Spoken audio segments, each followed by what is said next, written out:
make public comment, please fill out a comment card and bring it to me before you come up to the dais. Thank you.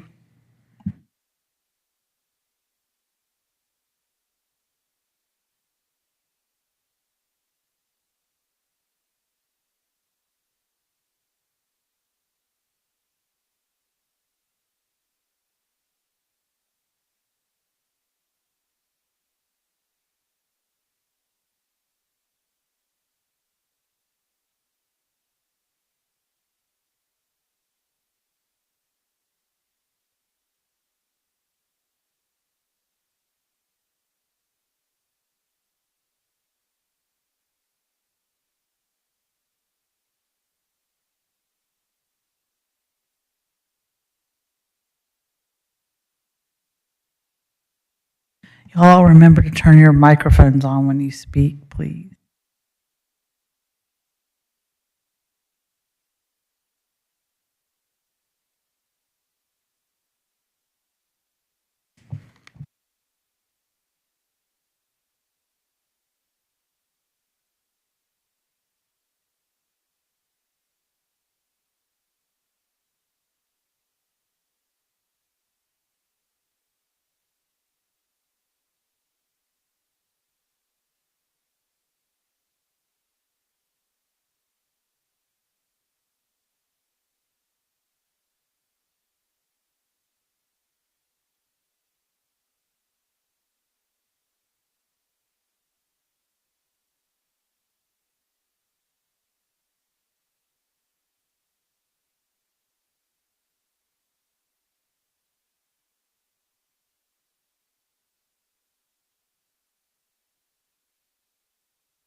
All right, I'd like to call the meeting to order. The time is now 6:30. It's the October 2nd, 2025 meeting of the Alpharetta Planning Commission. Thank you for everyone attending and those who are watching online. Just as a reminder, if you could please silence your cell phones out as a courtesy to all the speakers this evening. We do have 6 planning commissioners present tonight, with the exception of Francis and William, who are unable to attend. I'd like to ask the board to consider the meeting minutes of September 4th. They were presented in our packet. Does anyone have any comments or changes? What is the will of the commission? I'll make a motion to approve the minutes of September 4th, 2025. Second. All right. Hearing no discussion, we'll go ahead and raise your right hand if you're in favor of this. Oh, Ellie, I'm abstaining. I was not present last month. All right, motion passes. Thank you. Next item is, are there any other items from the board that were needed to be added to the agenda? I don't think anyone brought any of those forward. We'll enter our public hearing portion of this. I just want to remind everyone, if you are here for one of the following, they have been deferred to a later date. So if you're here for Z-25-10/V-25-22 Leviton on 75 and 95 Roswell Street, that has been deferred. The MP-2508 CU-2513 V-2517 Hanover Windward Park Master Plan Pod 66, that has also been deferred. So if you're here for that, look for a future date. And the last one that has been deferred is Z-24-09 E/2403 V-24-14, the Wells Fargo redevelopment, 21 North Main. So that has also been deferred to a future date. So we do have 3 items on our agenda for this Martine, evening. can I read the public? Yeah, hearing? that's what I was going to ask you. We are going to read the public comment or public hearing procedure. And if everyone could please pay attention, because it does comment on the public speaking portion of it as well. An individual requesting to be heard on a matter related to the purpose of the hearing must be recognized by the chair before addressing the commission. Upon rising to speak, the speaker must identify himself or herself and furnish a home or business address before proceeding with any comments or remarks. The commission will allow the proponents a total of 10 minutes to speak in support of an application. Opponents will also be allowed 10 minutes to speak in opposition. Comments are first accepted from the applicant, followed by persons speaking in favor, and then from those in opposition. Upon conclusion of any opposing comments or presentations, the chair will allow the applicant to offer rebuttal if any time is remaining in the original allotted 10 minutes. And it's at the discretion of the chair if she would like to give additional time. Thank you. Thanks. Thank you, Ellie. Appreciate that. Sorry. Is there more? No, sorry. Okay. Thank you very much. So we do have 3 items on the agenda, and Michael's going to be presenting the first one. We are going to change the order of the items. And so just for everyone in the audience to know that we're going to do the MP-2505 Northwind Summit Veriport first. We're going to move the Z-2509 PH-2515 41 Milton Avenue second. And the third item will be the Alpharetta District Places Z-2507 CU-2515, just to allow for time for that last project. All right.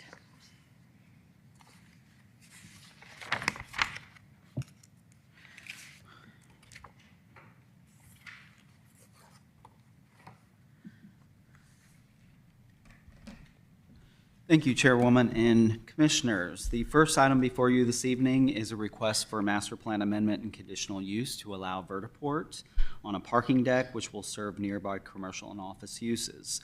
Master plan amendment is requested to add vertiport to the Northwind Summit master plan, and a conditional use is requested to allow vertiport for the applicant's proposal. There are no current development plans to construct the vertiport or parking deck. However, the applicant wants to ensure that the use is permitted if requested to be incorporated into a future development. And I do have the location map on the overhead. This property is located at 1000 Summit Place, southeast corner of Haynesbridge Road and Summit Place. You may recall a few months ago the same item came before Planning Commission, and then the Planning Commission recommended approval of that item.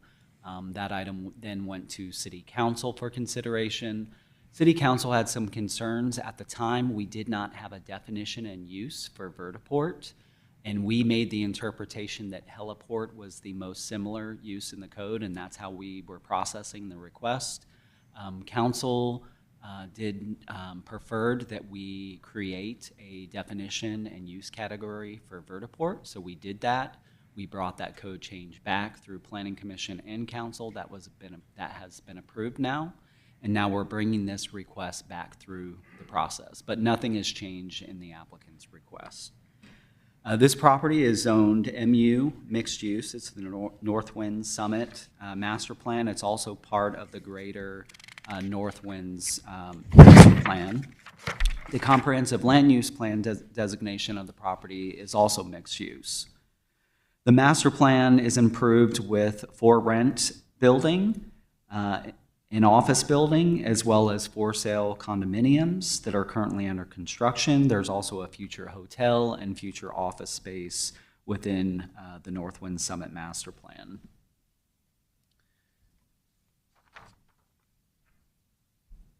Actually, before we get to the site plan, so Vertiport Advanced Air Mobility, this is a new technology, electric air mobility, transfer of cargo and people, short to medium distances.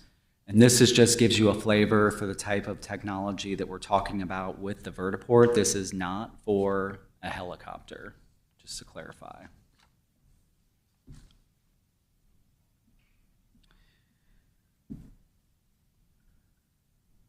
The Vertiport is actually a takeoff and landing facility. It may also include charging, fueling, storage, and maintenance facilities. I showed you the type of vehicles that use the Vertiport, again, not used by helicopters. This is the applicant's site plan. So this is the Northwind Summit mixed-use development. The future hotel would be right across the street. This is the Vertiport here. This is a retail building with a parking deck. The top level of the parking deck would include the Vertiport landing facilities. Within this master plan, the rental units that exist are here. The for sale condos are being constructed here. Existing office building is approximately in this location, as well as the future office. Vertiport in our code is a conditional use in AG, agriculture, CUP, community unit plan, O&I, office institutional, PSC plan shopping center, light industrial, special use, and the mixed use zoning districts. We also have existing master plans in the city that allow both Vertiport and heliport. So this site plan actually zooms into the retail and three-story office building here. So I'm sorry, a three-story parking deck here. So on the top level of the parking deck would be the four Vertiport takeoff and landing locations. There's the retail building is approximately 10,000 square foot. That would be oriented to Northwind's Summit. And then the parking deck sits behind that building. The 4 landing pads, as well as a 10,000 square foot terminal in this location.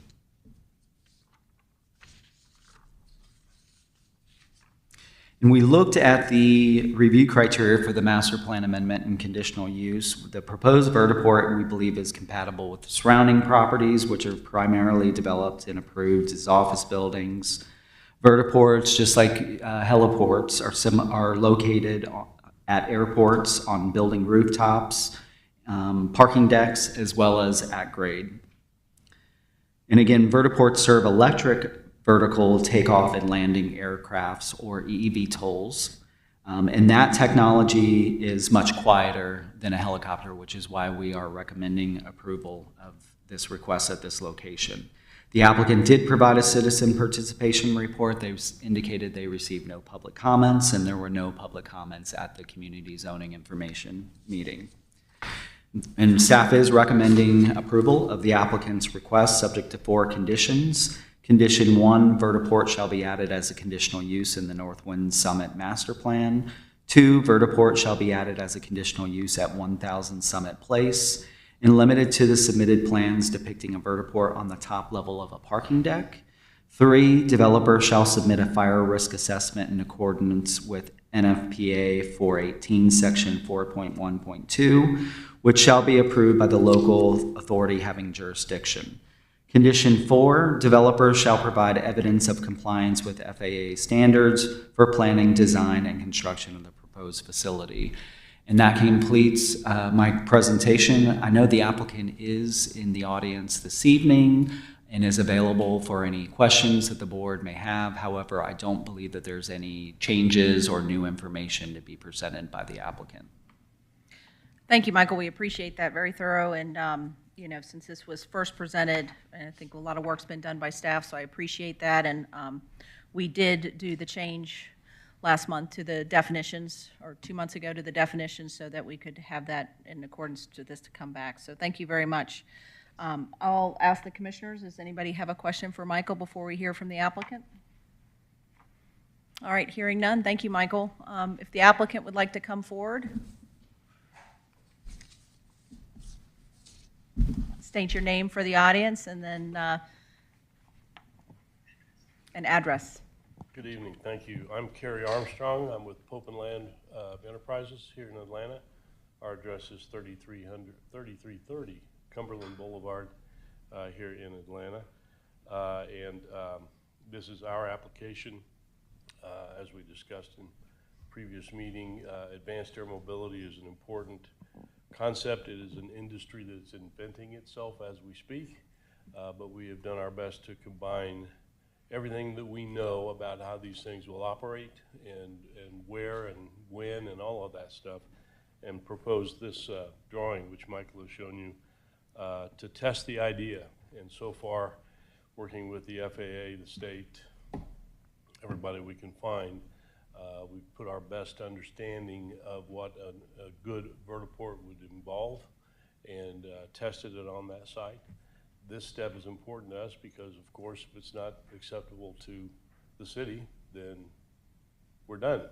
So we wanted to make sure we clear any potentially fatal flaws to the concept before we advance it further. We're excited about it. I can't tell you anything about a timeline, but it's a fascinating program, and I think it will be a great asset to the community.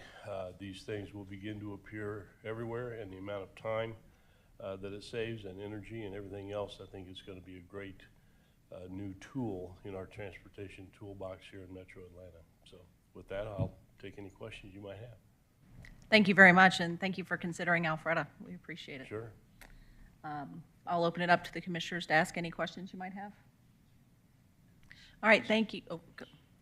Just one question that, for the public that I believe we talked about in the initial hearing, but could you remind us about the noise associated with these vehicles that utilize the Veriport? I believe it was along the lines of a vacuum cleaner, if my memory's... Well, what we are told by the manufacturers and others is that one of these things at takeoff and landing is roughly equivalent to a residential vacuum cleaner.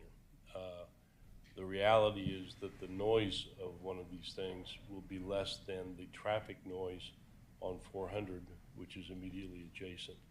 That's of concern to us. We have a big investment in the rest of the property, and the first question we asked is how noisy are they? If they're noisy, we're not even interested. They are electric, and that makes a big difference, and it's 6 smaller rotors rather than 1 or 2 big rotors on a helicopter, which creates less noise from wind. So, to be seen, to be proven, but all the best knowledge we have is that is about the sound level that they produce. Great, thank you. All right, thank you. So we'll allow for some rebuttal if we have any public comments. Sure. So you'll be welcome to come back up after. Thank you. All right, Ellie, do we have any comment cards for this project? No, we do not. If there anyone in the audience that would like to speak in favor of this item, please come forward and state your name and address. Seeing none, anyone opposed want to come forward? Seeing none, we'll close public comment. Do you want to add anything else from the applicant? Okay, thank you. All right, at this time, I'll turn it over to the commissioners for any discussion.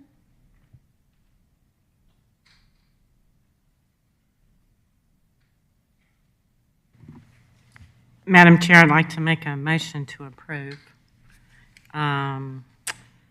MP-25-05-CU-25-07 Northwind Summit Veriport. Second. Thank you. No other public comment, or no other comments from the commissioners. We'll go ahead and take a vote. Please raise your hand if you're in favor. It passes unanimously. Thank you.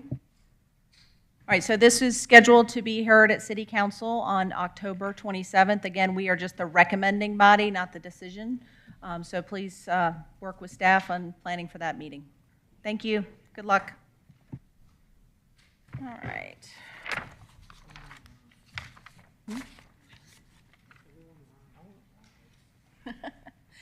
All right, next on our agenda is going to be, let me get my notes because we flipped these around. Is going to be Z25-09PH-251541 Milton Avenue, and I believe Michael is presenting that.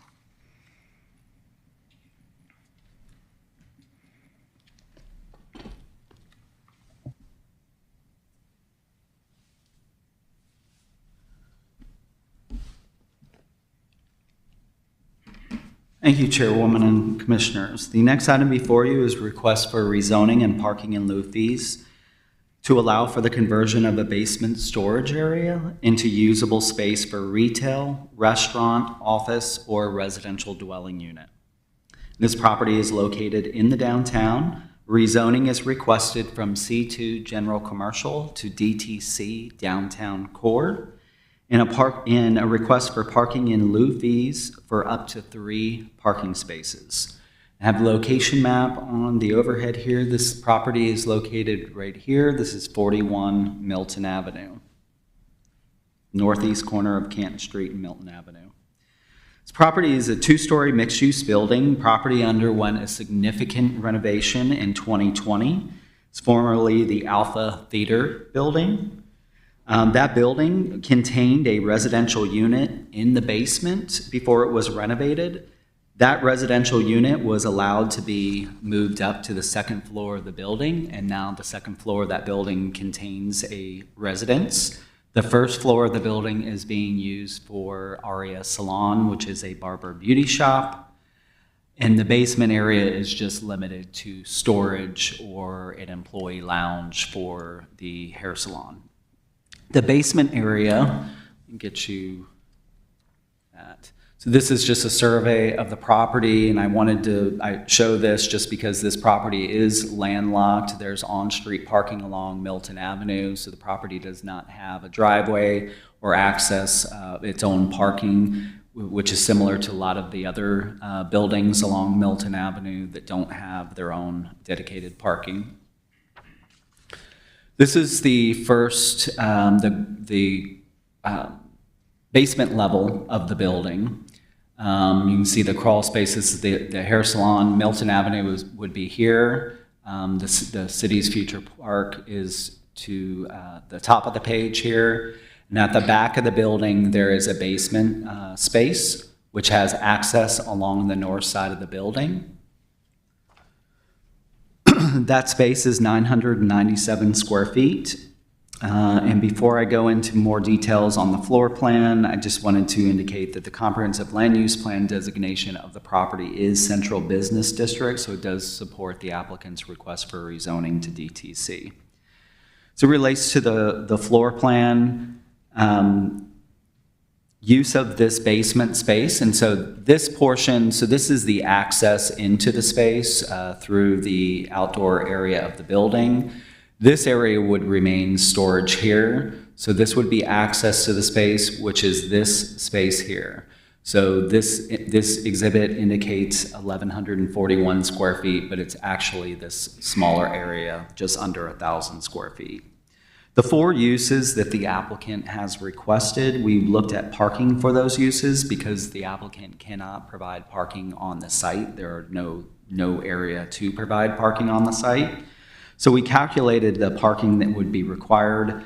Restaurant, retail, and dwelling all would require 2 spaces, and the basement being used as an office would require 3 spaces. We did look at the trips that would be generated based on the 4 uses that the applicant has requested. Retail, office, and for sale dwelling all would generate about 1 to 2 a.m. and p.m. peak hour trips, whereas the restaurant use would generate quite a few more, 11 in the a.m. if we were looking at something like a coffee shop, and 4 p.m. peak hour trips. not significant, but greater than the other three uses that I mentioned. In the downtown, we don't do parking variances. The option is either parking in lieu fees, so paying into the downtown parking fund for parking that you cannot provide on your site, or you can require or request a parking special exception, which would be to alleviate parking requirements or provide parking at an off-site location. The applicant has requested parking in lieu fees for the parking that could not be accommodated for this basement space. We do have examples of parking in lieu fees being approved in the downtown at 44 Milton Avenue, 55 and 61 Roswell Street. Those are the office buildings in front of the city's parking lot. At the Alpharetta Lofts, the Coro Building, which is where Thrive and Mini Olivia is located. That's what we have referred to that building in the past. And then at 75 and 91 Roswell Street, there was a 2-story office building approved on that property that had some parking in lieu fees. Based on the rates for parking, up to 1 to 5 spaces would be $4,500 a space. So 2 spaces would require a lump sum payment of $9,000 into the downtown parking fund, whereas 3 spaces for the office would require a payment of $13,500.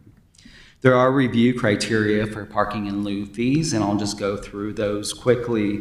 The availability of parking in the downtown. So we did look at nearby public parking opportunities, and the closest facilities to the applicant's parking property is Milton Avenue parking deck and the old Roswell Street parking lot. Well, old Roswell Street parking lot is nearly 100% utilized. So that wouldn't be an option. But Milton Avenue parking deck does have one of the lowest utilizations of our public parking facilities in downtown. Current information estimates the utilization to be about 65% in the Milton Avenue parking deck. And that parking deck is located within 400 feet of the subject property. The National Parking Association indicates that retail customers will walk about 300 to 600 feet, and employees will walk about 1,200 to 1,500 feet. So that facility would be well within the walking distance of the applicant's property. One of the other criteria is alternative transportation opportunities. So MARTA does have 5 bus stops within 1,000 feet of the subject property. The other criteria would be the impact on public health, safety, and general welfare.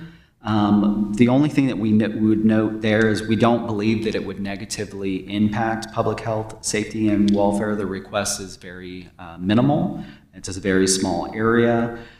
The only thing that I would mention is we did not recommend approval of the applicant's request for a residential, to use the space as a residential dwelling. And not that we had concerns about that use, because we think that that use would have very low impact in the basement. However, we have not approved parking variances for residential uses in the city, and we don't have a precedent for parking in lieu fees for residential uses. So the parking in lieu fees that have been approved have been for non-residential uses. And then other considerations deemed material to the application. I would just indicate that the property is landlocked. The buildings along Milton Avenue did not have their own dedicated parking, as is the case with this particular property as well. Looking at the review criteria for the rezoning, we believe that the zoning proposal is consistent with the vision of the downtown master plan and the future land use designation of the property. The future land use envisions this area to redevelop into a mix of residential, office, and commercial uses. As I mentioned, the parking in lieu fees, we do support the request for retail and office uses based on there being nearby public parking opportunities. The applicant provided a citizen participation plan. No comments were received, and there were no comments at the August 13th Community Zoning Information Meeting. And with that, staff is recommending approval of the applicant's request, subject to 7 conditions. I'll go through those. Condition 1 is the site-specific condition rezoning the property to DTC. Property shall be limited to the existing uses on the property, which consist of 1 dwelling unit. That's the condominium unit. That's the unit up on the 2nd floor, as well as barber beauty shop. In addition, the 997 square foot basement area shall be limited to office or retail. Condition 2 outlines the retail uses that would be allowed: art gallery, barber beauty shop, bookstore, florist retail, print shop, retail establishment, and shop or studio craftsman artist. Condition 3, property owner shall submit a building permit for the change of use of the basement area, which will require a secondary means of egress for the space. Condition 4, property owner shall pay a lump sum parking in lieu fee of $9,000 prior to the issuance of a building permit for retail use, or $13,500 prior to the issuance of a building permit for an office use. Condition 5, property owner shall utilize creative signage such as a painted sign, blade sign, or perpendicular sign with final approval by DRB. Condition 6, white lights shall be added to the top of the building to participate in the city's holiday lighting program. And condition 7 should be struck. So originally we had considered recommending approval allowing the residential unit in the basement. We did pull that back. So we would not need condition number 7. Now, I will say that I believe the applicant is going to ask you to add both the residential use as well as restaurant use in the basement space. If you were agreeable to add the residential use to condition number 1, we would need to leave condition number 7 in.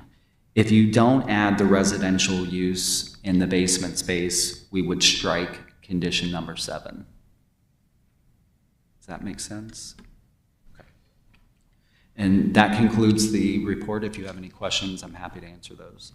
Thank you, Michael, as always thorough. I'll turn it over to the commissioners to ask any questions that you might have of Michael. Michael, would there be any differences in the design requirements if in fact residential was an option we chose to allow? As you had mentioned, the need to add a second egress from the space? So the fire marshal reviewed this. He required the second point of egress based on those 4 uses. For regardless of the use? Yes. Including residential? Yes. Okay, thank you. Mm-hmm.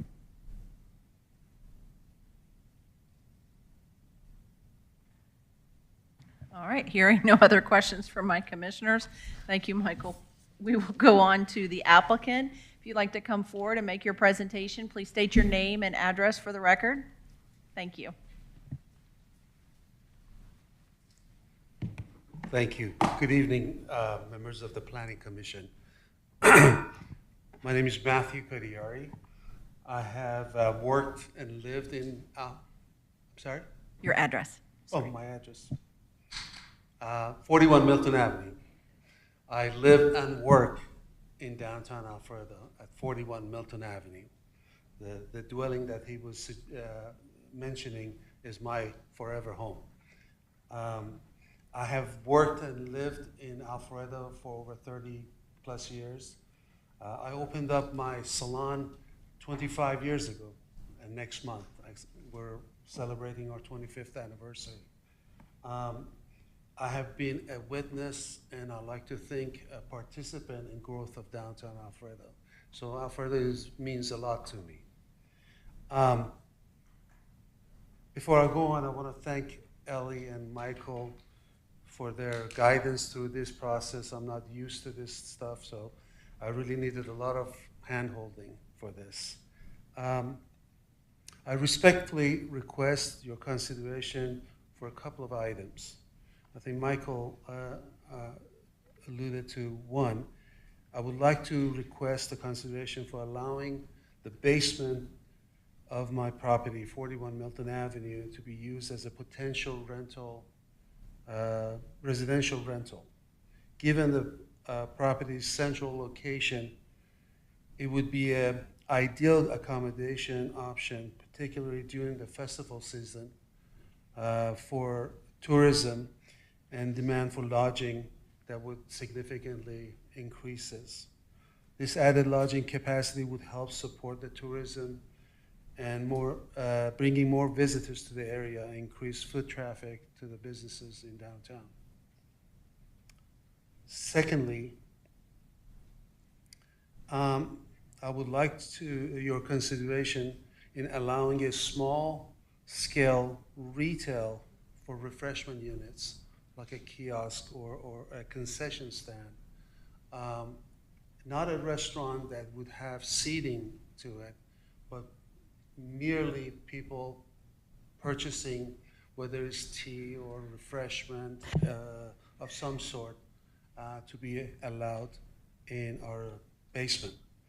The right concession could attract more foot traffic, make foot traffic linger more, and trendy kiosk type would drive organic promotion for downtown.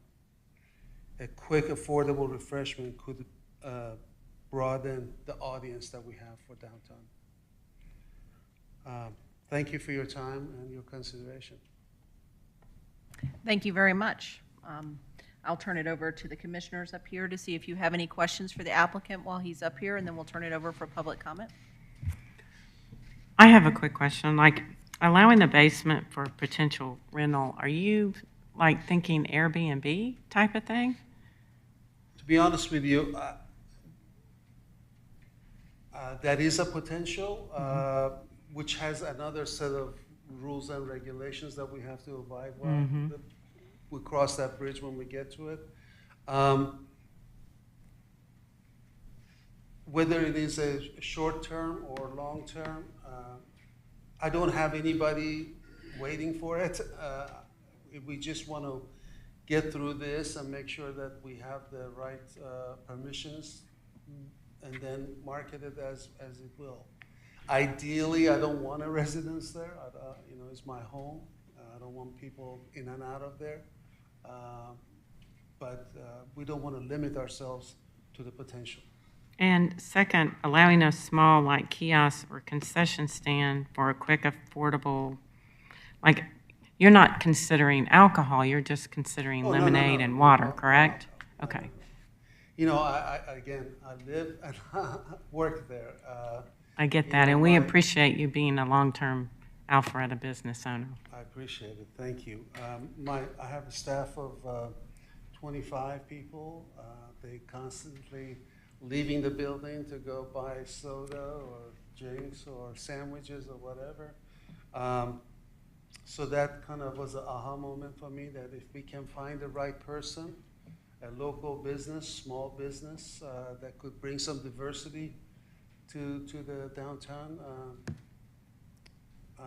we'd like to give them a chance like we got a chance from our previous landlord. Okay, that's it for me. Any other questions? Yep, just on that small scale concessions, paint a picture for me. If I'm walking by, what I'm going to see. I heard maybe a kiosk, but Right. help me Sure. get an Sure. image of what Sure. that might include. The idea came about. One of my friends has a coffee roasting business, and they approached us about that, and then frankly, that's what started this whole process. And they were suggesting that, in fact, I've seen many articles where coffee shops, for instance, have a greater profit margin if people don't sit there and drink their coffee, because they get one coffee and sit there and take up the space for hours.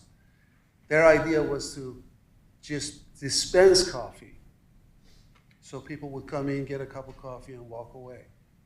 Now, I don't necessarily want a coffee shop or again, I don't have any pre-notion of who is going to go there, but I thought it would be a great idea that we can give a alternative to coffee, because coffee is everywhere now, maybe a tea house or juice bar or something to that effect, where they come in, buy their juice, and leave. Thank you. Real quick question there. Fire marshal said you're going to have to put a second exit out of this or I'm entrance. sorry, I have a hard. Yes, sorry about that. Fire marshal has requested you put a second entrance exit into this. I'm looking at your site plan, and it seems to be your building is sitting edge to edge in there. How would you get a second entrance into this Okay, spot? so there is actually, we do have an elevator in the building as well. So there is a side door, and it has its own entrance. I see that, yes. I'm- So there are two entrances to that unit. But so you're counting the elevator as one. Elevator is one, and then it has its own, another entrance further down into that sidewalk. That Yeah, I see the- breezeway. Then the second part of that would be that entrance that's already there. It's got steps on the left and steps on the right. How would we get through the ADA compliant part of that? If I may. So this is Milton Avenue. They come down here. There is a entrance about here to a floor above, Okay. back of the salon. Okay, There is an elevator there, which could go either up to my apartment or down to the basement. So that would satisfy the ADA, I would believe. yes, but it could, yes, but my bigger concern is the fire marshal going to allow the elevator to be a fire exit? And I'm not sure if that's the case or not. That's something that we have to talk to the fire marshal about, but that was a residence before I bought the building. I understand, but you've changed it, have to meet current codes, that type of thing. I'm just asking the questions about Right. access more than anything else, since the fire marshal has Right. brought it up. I mean, ultimately, in order to get a business license, the fire marshal has to give us, or give the prospect, the permission to do that. So we Okay. will, if it's not doable, then it's not doable. Okay. Just wanted to ask the question. Yeah. Okay. All right, Thank any you. other questions from the council? All right, thank you. So we'll ask you to come up for rebuttal if we have any other comments you want to Certainly. make after public comment. Thank you. Certainly, thank you. Ellie, do we have any public comment for this item? No, I don't. Okay, so at this time, I'll ask any of the public that would like to speak in favor of this business, who wishes to come forward. Please raise your hand, come on up. Seeing none, any in opposition? All right, seeing none, we'll close public comment. Would you like to add anything else before we move on? Okay, thank you. All right, at this time, I'll turn it over to the Planning Commission for discussion. My question is going to be from Michael. How best would we proceed if, in fact, we were to consider allowing residential and/or refreshment stand? I guess we have to call that a restaurant. And also, does it make any sense to consider, if we do consider adding residential, any stipulations around a short-term rental? So I'll address the residential and the restaurant separately. So if you were going to add the allowance for a residential unit in the basement, you would need to add dwelling unit to the end, the last sentence in condition number 1. And you would also need to leave condition 7 in. Okay. With regard to short-term rental, after you put residential unit, you can maybe in parentheses beside that say no short-term rental, only long-term rental, whatever it is that the board is looking to potentially condition there. And follow up on that, whether it's short-term rental or not, does that affect any of the parking requirement? It wouldn't affect the parking requirement. It's still going to be 2 spaces. Okay, thank you. Yeah. Now, on The restaurant piece, if you were going to add that in, again, on condition 1, you would add that to the end of the last sentence there. So it would be office, retail, or restaurant. I would recommend, if you are trying to limit this to what the applicant described, in parentheses beside restaurant, you may want to say things like no seating, no interior seating. I heard a question about alcohol. You may also want to include no alcohol. I don't know if there was any specific things that you wanted to limit with regard to that use based on what the applicant had indicated. You may want to just add some clarification behind the term restaurant.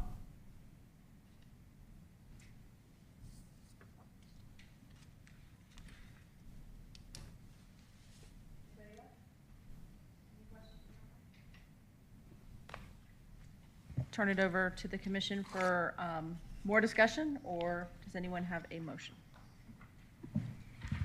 Well, I would be more inclined to add the short-term rental or long-term rental.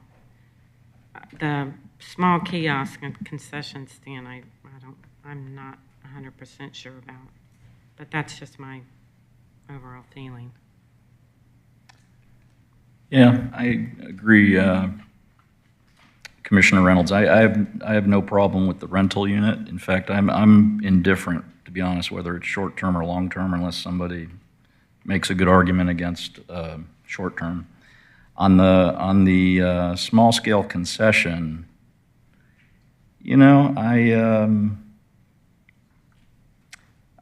I think I'm most swayed by the personal property rights and of the property owner, so I'm inclined to be okay with that.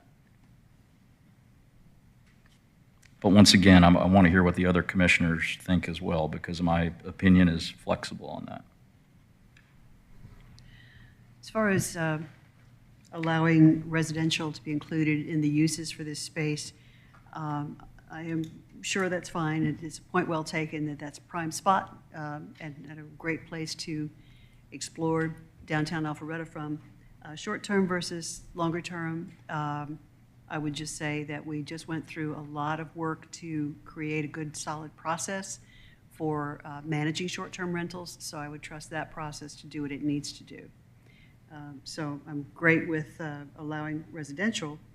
As far as a kiosk use, my only concern is visibility, because it's going to be on the back of the building, so I have no idea how well that would even work, how much foot traffic it would actually get, how visible will it be. So it's not necessarily for us to disallow it, it's just a little bit of concern about whether that's a good use for the space. That's my comments.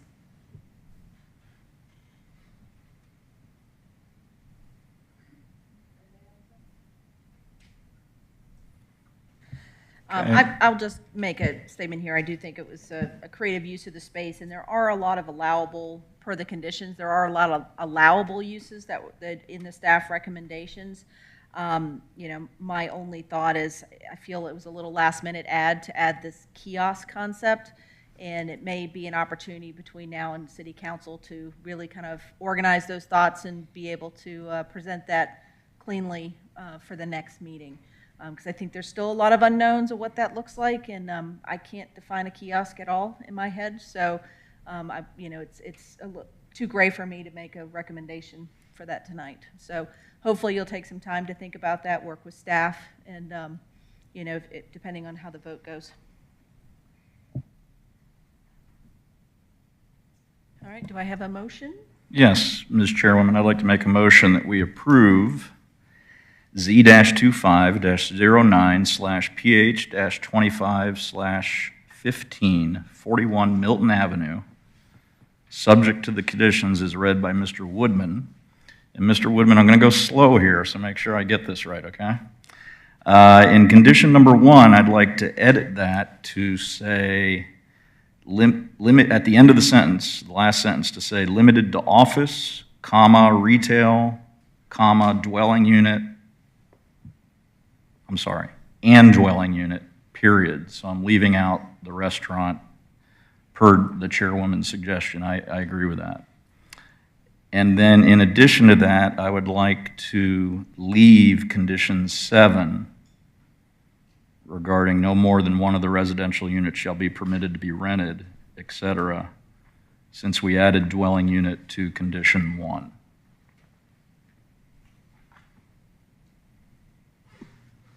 I'll second. All right, we have a motion on the table in a second. All those in favor, please raise your right hand. It passes with 6, Ellie. Thank you very much. So you will have the opportunity to present this at City Council. We're just a recommending body on October 27th. Good luck, and hopefully you'll get with staff and work out those details. Thank you. Very much.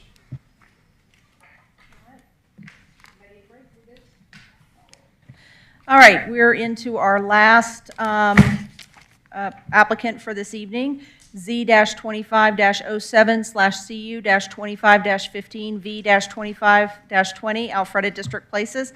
And before Michael starts, Ellie, could you just tell me how many comment cards we had submitted on this? Right now, I have 1 in favor and 2 in opposition. Okay. I did get a request from the applicant for some additional time because it's a rather large project with a quite extensive presentation. And being that we do have some public comment, I am going to recommend that we extend. I'm going to ask that we do extend the time. 10 minutes is currently what's allotted. So being that we had the public comment, we'll do 20 minutes in favor, which will include your applicant presentation as well as public comment in favor. And then we'll allow the same amount of time for opposition, which will be another 20 minutes. So that's at the chair's discretion, and that's my recommendation moving forward. We all good? Nods of the head? Okay, great. All right, Michael, so turning it over to you.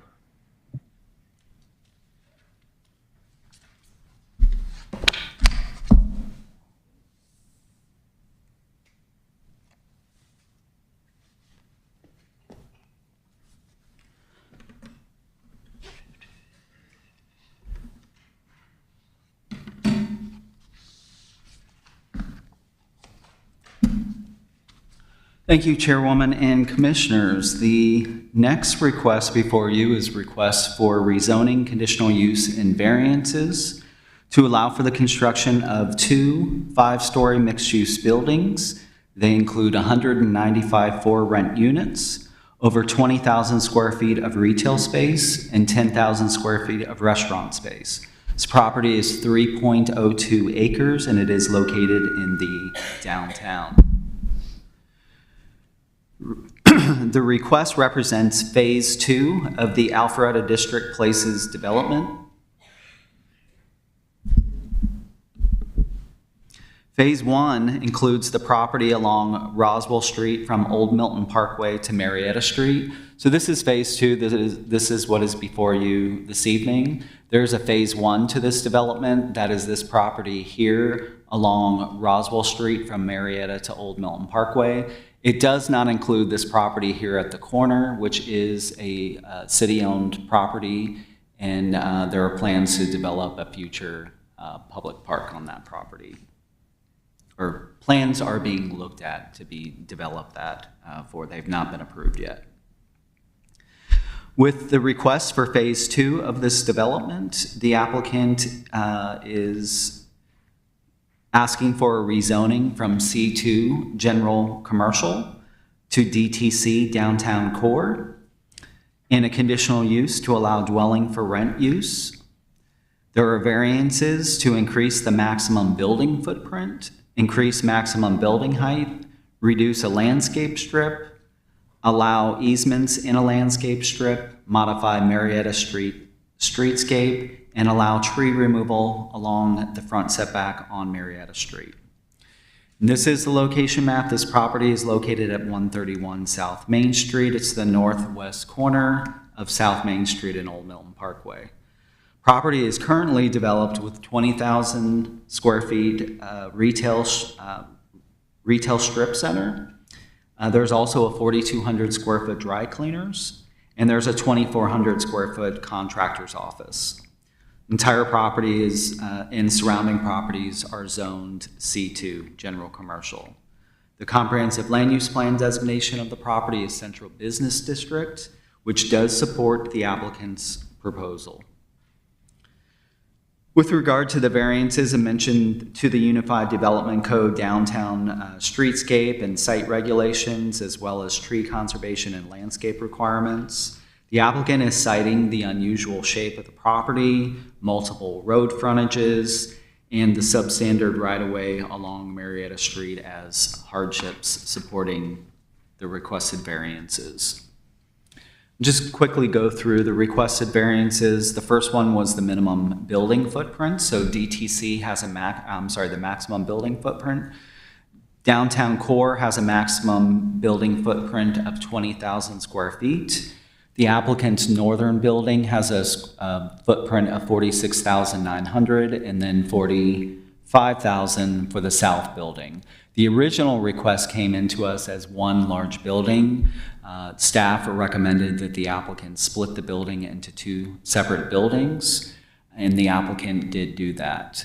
As you can see, the proposed building footprints are similar to other building footprints in the downtown. This is the multifamily building in front of City Hall, sitting at City Center, Publix, 62,000 square foot footprint. This is the Hamilton Hotel, 40,000 square foot, Teasley Place, and Alpharetta Lofts, just to give you a comparison.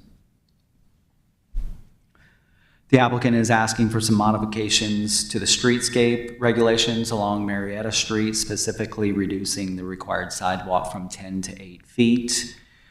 Reducing the landscape strip along Marietta Street. The site plan actually shows a compliant landscape strip along Marietta Street. However, the applicant had concerns that the sidewalk may need to encroach into that landscape strip, and so they're asking for that variance in case it's needed.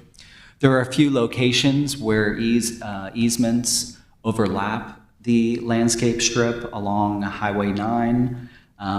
It's not the entire landscape strip, it's just at certain corners, and so we would not be able to plant in those areas, but it's fairly minimal with respect to where the easements overlap the landscape strip. And then with regard to, take you to their site plan real quick, with regard to the variance on the tree removal, we passed a code, I believe about a couple years ago, requiring that trees, specimen trees and trees of quality be saved in the front setback along certain streets in the downtown. And Marietta Street was one of those streets. So there are 6 specimen quality trees along Marietta Street. The applicant is proposing to save 5 of those 6. The one that he's asking to remove is a rather large oak tree at this location. It is right on the property line and likely to be impacted with the improvements to the streetscape along Marietta Street as well. But we haven't seen what the actual impact of those streetscape improvements would be on the tree, so as of right now, we are asking that that tree be saved. Before I go on to the site plan, I just want to take a step back with regard to the proposed density.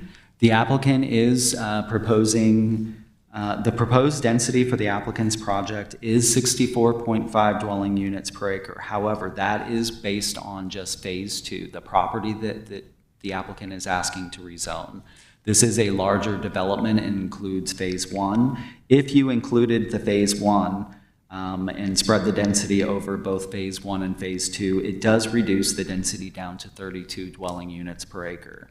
That is very similar to the densities that have been approved at Alpharetta Lofts and 55 Canton. 55 Canton is the 36 condo units in the 4-story building directly across Canton Street from Teasley Place. Also wanted to show you just, we measure density in different ways in downtown than we do in the rest of the city. And I'll kind of go into that when we get to the discussion of the for rent product and the regulations. But I wanted to just show for comparison, I did show the applicant's proposed density, and then if it's spread over both phases 1 and 2, the other comparables in downtown. And then also wanted to show. I can't see that up there. It's not clear. Oh, Thank you.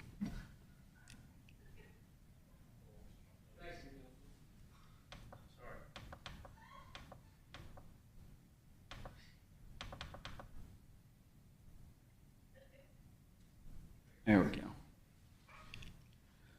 So I wanted to show City Center. So City Center is zoned MU. We zoned City Center before the downtown zoning districts. So that was required to be a minimum 25-acre mixed-use development. So the density in City Center is spread over the entire 25 acres.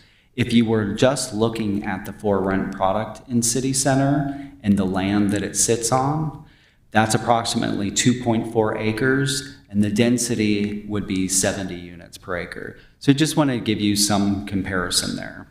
And I'll come back to the second table on this page. With regard to the applicant's site plan, so this is the site plans. Phase 1 has been grayed out here, so we're focusing on Phase 2 of the development along Highway 9 in Old Milton and Marietta. As you can see, there's 2 buildings, main entrance off of Highway 9. This is a right-in, right-out. Both for-rent buildings wrap an internal 3-level parking deck. So each building has its own parking deck, and it's capped with residential amenities. There's vehicular access to the parking decks at this location, as well as pedestrian access that steps up to the Phase 1 development.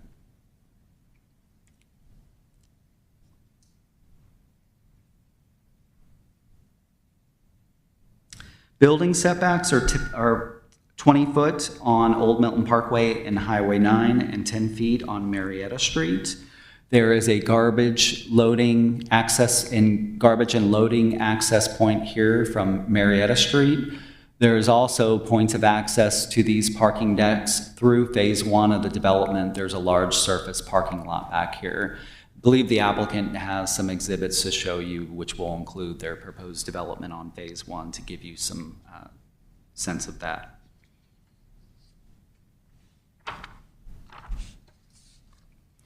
With regard to the applicant's proposed parking, there are 466 parking spaces are required for the applicant's uses in Phase 2, the rental units and the first floor retail and restaurant. And the applicant is depicting 466 parking spaces within the 2 parking decks. There are an additional 98 surface parking spaces in Phase 1, and that development actually exceeds its minimum parking requirement by approximately 30 parking spaces. And that does not include any of the on-street parking that is existing along Roswell Street. The applicant's site plan depicts approximately 1.13 acres of open space. That's 37.6% open space. DTC only requires 5% amenity space for sites under 5 acres. However, because the density exceeds 10 units per acre, we do require a proportional increase to the amount of open space with densities over 10 units per acre. So the requirement would actually be 32.285% amenity space, and as I mentioned, the applicant is showing 37.6, so they do exceed the minimum requirement. The amenity space is depicted to be 2 amenity decks. One of the amenity decks will have a swimming pool. There are 2 plazas, restaurant outdoor seating areas, sidewalks, balconies, and terraces all constitute the amenity space. As I mentioned on the trees, there are 9 specimen trees identified in the applicant's submitted tree survey and assessment. There's a 13-inch willow oak that had been depicted on the site plan previously to be saved, which is why it was in the condition. I don't believe the applicant is wanting to save that tree because of some existing topography that slopes off pretty steeply right as you come off Old Milton Parkway from the site. And as I mentioned, there is a requirement for specimen and trees of quality along Marietta Street to be saved. The applicant is depicting saving 5 of the 6 trees, but is asking for a variance to remove the large oak that is approximately in this location. And then there's a note on the site plan that indicates that stormwater management will be handled in an underground system under the parking deck.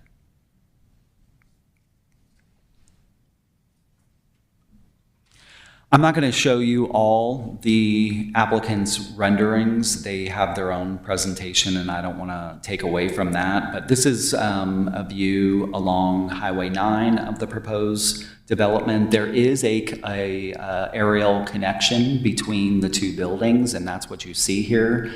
They are two separate buildings. This is just an aerial connection in this location. This is the color site plan and kind of gives you a feel for how the units are laid out in the building. So think of this as looking at the rooftop of the building. You can see at this location here where the units come right up to the street, this is a location where the building would jump up to 5 stories at this location here, and then at this location here. Everywhere else, it's stepped back, and this represents 4-story height here. Again, the 5th story is stepped back, so it gives an appearance of a 4-story building.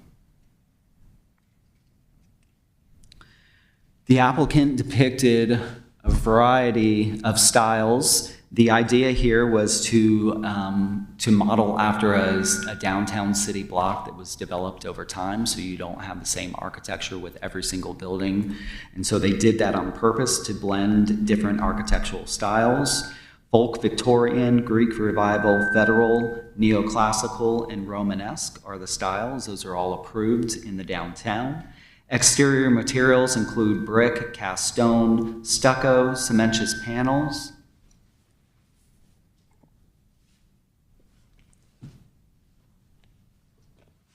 And metal accents. And then, as I mentioned, the ground floor space will be dedicated to the retail and restaurant space with the 4 rent units above. The downtown consultant did review the applicant's request and believed that the renderings were substantially in compliance with the design regulations. There were a couple comments from the downtown consultant, only one that really required the applicant to address make any changes at design review board would be with regard to the storefronts. And then just to show you a couple more up close pictures, let me just take you back. This is the corner of the building at Old Milton Parkway and Highway 9. This is about the midsection of the building here along Highway 9. And this is the northern portion of the building at Marietta Street and Highway 9.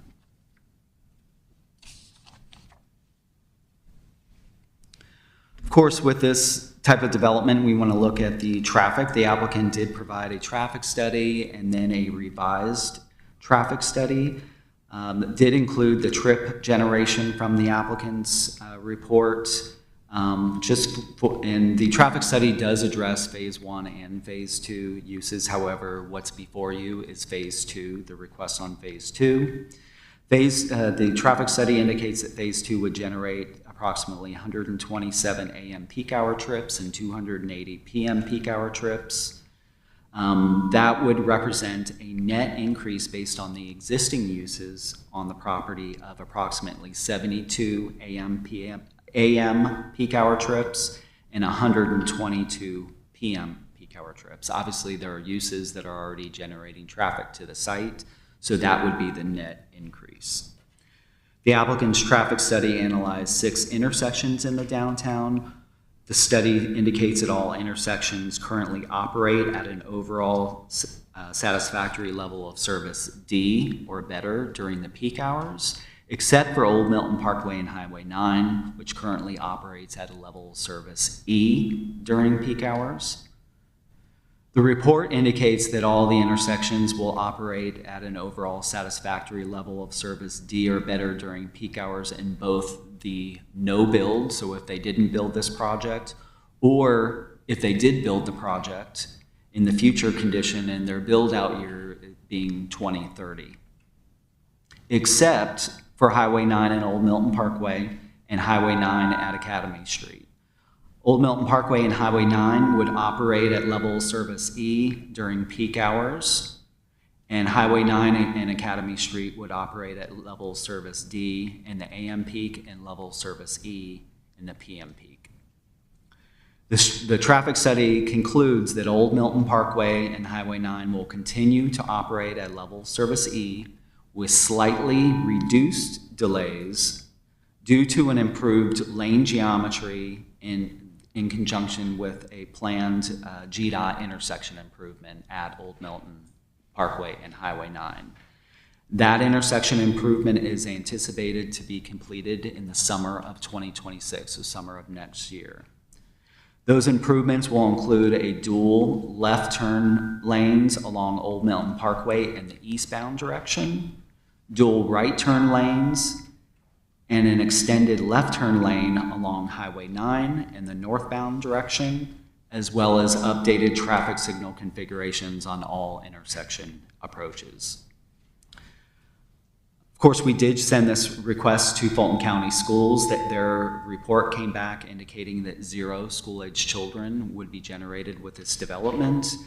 We have seen that the apartments at Avalon and City Center do not generate a lot of school-age children within those developments, and Fulton County Schools has indicated that. They did indicate that the Cambridge High School District, they just didn't have any data to support, to provide any additional information. Then I want to come back to go into the discussion on the for rent, and I'll come back to this table.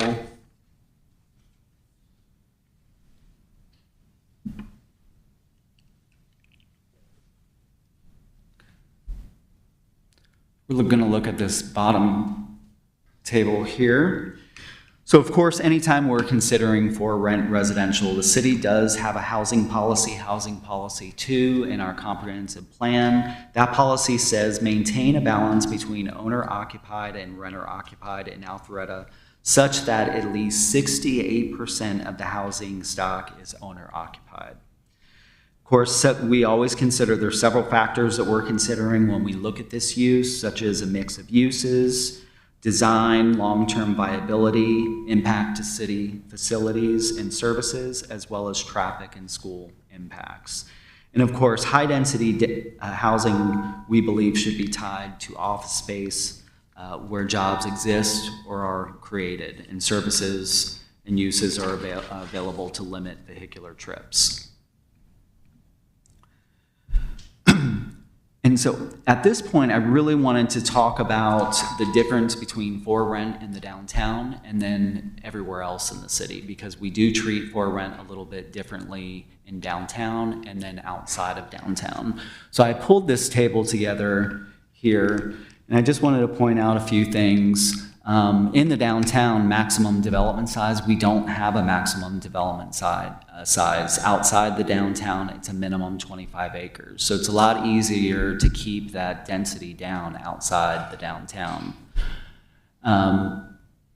For rent being required to be part of a mixed-use development. In the downtown, it is not required to be part of a mixed-use development. The downtown is the mixed-use environment. Outside the downtown, it is for rent is required to be part of a mixed-use development. Ground floor active uses are required whether or not you're in the downtown or not. A neighborhood grocery, if you're in the downtown, the neighborhood grocery does not have to be incorporated into the development. It just has to be within 1,500 feet, and that's the most direct pedestrian path. And this site does comply with that. I believe it's I think it was 400 feet. It was I believe that I addressed that later in the report. I'll get to that. Outside the downtown, you have to have the neighborhood grocery on site. Office required within the development. In the downtown, it is not required to be incorporated into the development, whereas outside it is. Allowable zoning districts in the downtown where you can seek a conditional use, downtown core, downtown mixed use. Outside the downtown, R10M, CUP, and most what you usually see would be MU, mixed use. And then max densities in the downtown, there's no max density in downtown core, and then there's a cap of 10, which you can get a conditional use to go above 10 in downtown mixed use. Whereas outside the downtown, the highest density that you could get with for rent is going to be 10 units per acre, and MU restricts it to 8 units per acre. So one of the things that we looked at was we still, of course, with high density residential, we look at, are there nearby jobs? For the people that are going to live there, are they going to be working at nearby office locations? And so we pulled market information on office in the downtown overlay. We found that there's approximately 911,000 square foot of office in the downtown overlay. We also did a 1,500-foot buffer around the applicant's site and identified all the office sites in that area. And there was a total of 466,000 square feet of office within 1,500 feet. So that's within a walking distance of an employee to this location.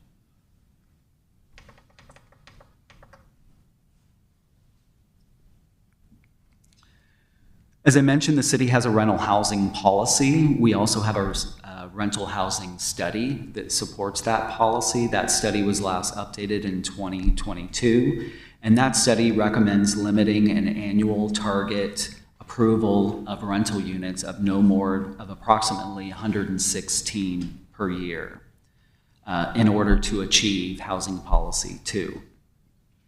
And so we do track that information, and of course, each time we have a new proposal or a new proposal that's been approved, we need to track those rental units so that we can stay on target with that 68%.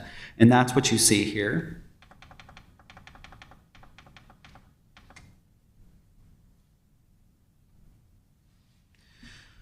So this is a table. This table starts in 2022 because that is the year that the rental study was last updated, and that was recommended in that study. And so you see the annual target of 116 units per year. We do have 2 approvals out there, the Continuum development for 280 units, and then the more recently, the Portman Brookside request that was approved for 335 units. So you can see we would not have 195 units available for the applicant's request until January 1 of 2028.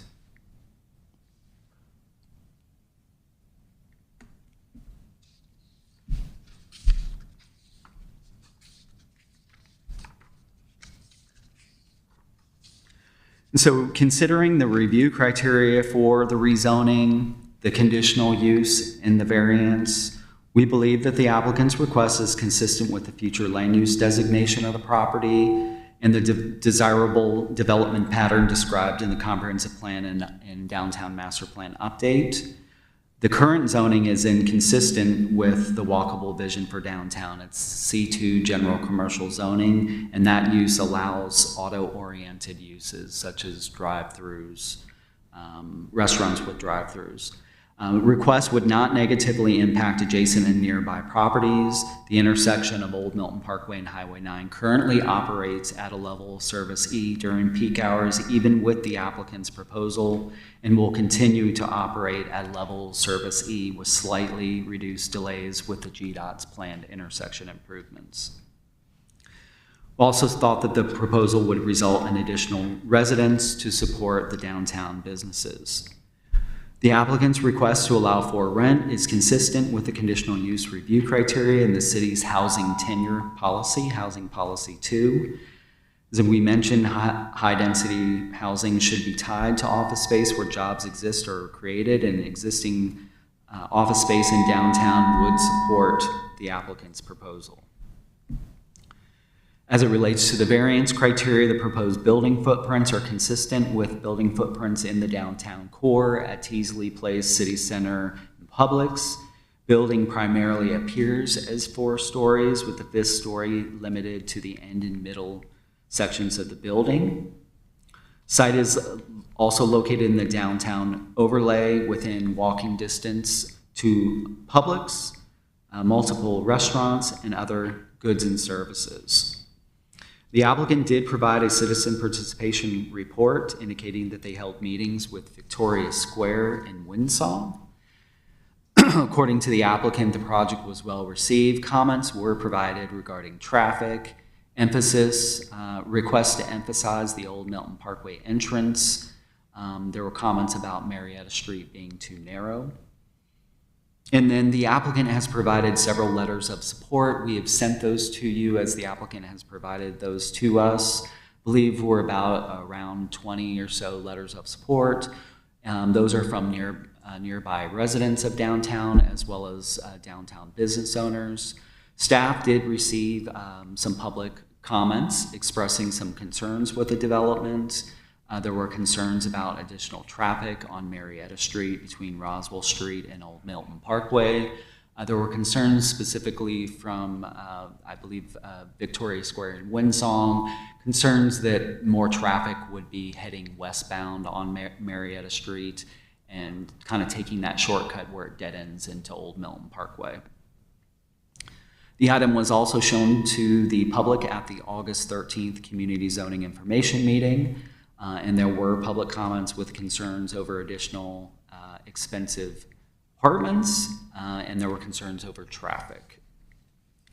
With that, staff is recommending approval of the applicant's request and denial of the variance request to remove the specimen tree in the setback along Marietta Street.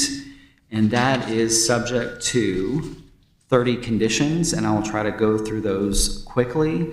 Condition 1 is the site plan specific condition rezoning the property to DTC. Condition 2 is the architecture and materials. Of course, DRB, Design Review Board, would have the final approval on that.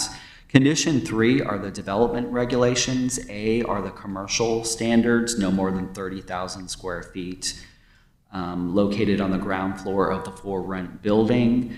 Of that 30,000, only no more than 10,000 square feet can be restaurant, and of that 30,000, no more than 5,000 could be used for office. 3B is the for rent residential condition,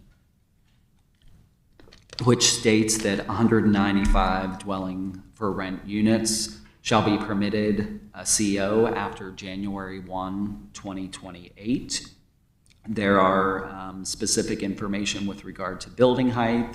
So limiting the building height to no more than 4 stories and 60 feet, except at the corners and middle. The 2 buildings shall be limited to 5 stories, but still not exceeding 60 feet. Units shall be limited to studio 1 and 2 bedrooms. No more than 58% of the units shall be 2 bedrooms. And then a CO shall not be issued for the for rent building until phase 1 construction has been substantially completed. And then finally, we always recommend a reversion clause reverting the for rent to for sale product after 3 years after the approval. So it says if a building permit is not issued by October 27th, which is the scheduled council date for this, if they're not issued by October 27th, 2028, that's the 3 years, residential unit shall revert to for sale only. 3C relates to the parking decks, limiting it to no more than 3 levels and ensuring that any portion of the parking deck visible from the street be treated with similar materials and finishes as the building. Condition 4 are a list of the permitted commercial uses, so the retail uses that could be in the building. Condition 5 addresses the building setbacks on the site plan. Condition 6 addresses the maximum building footprints that we discussed. Condition 7 is the Marietta Street streetscape. Condition 8 is the Highway 9 streetscape, and Condition 9 is the Old Milton Parkway streetscape. 10 deals with the 3 site driveways, and And then condition number 11 requires a raised 2-foot median along the southbound left turn lane of Highway 9. I just want to show you what that looks like.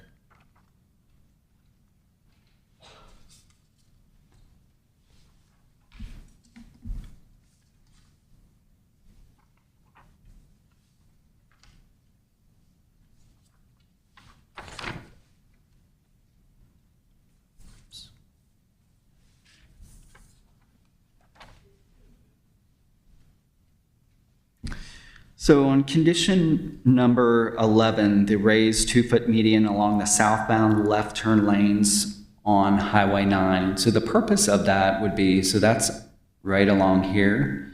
So you'd have a raised median there instead of just striping. And the reason for that is this is a right in and right out, but we know sometimes people will take that right out, but then they might swing around and try to head north on Highway 9.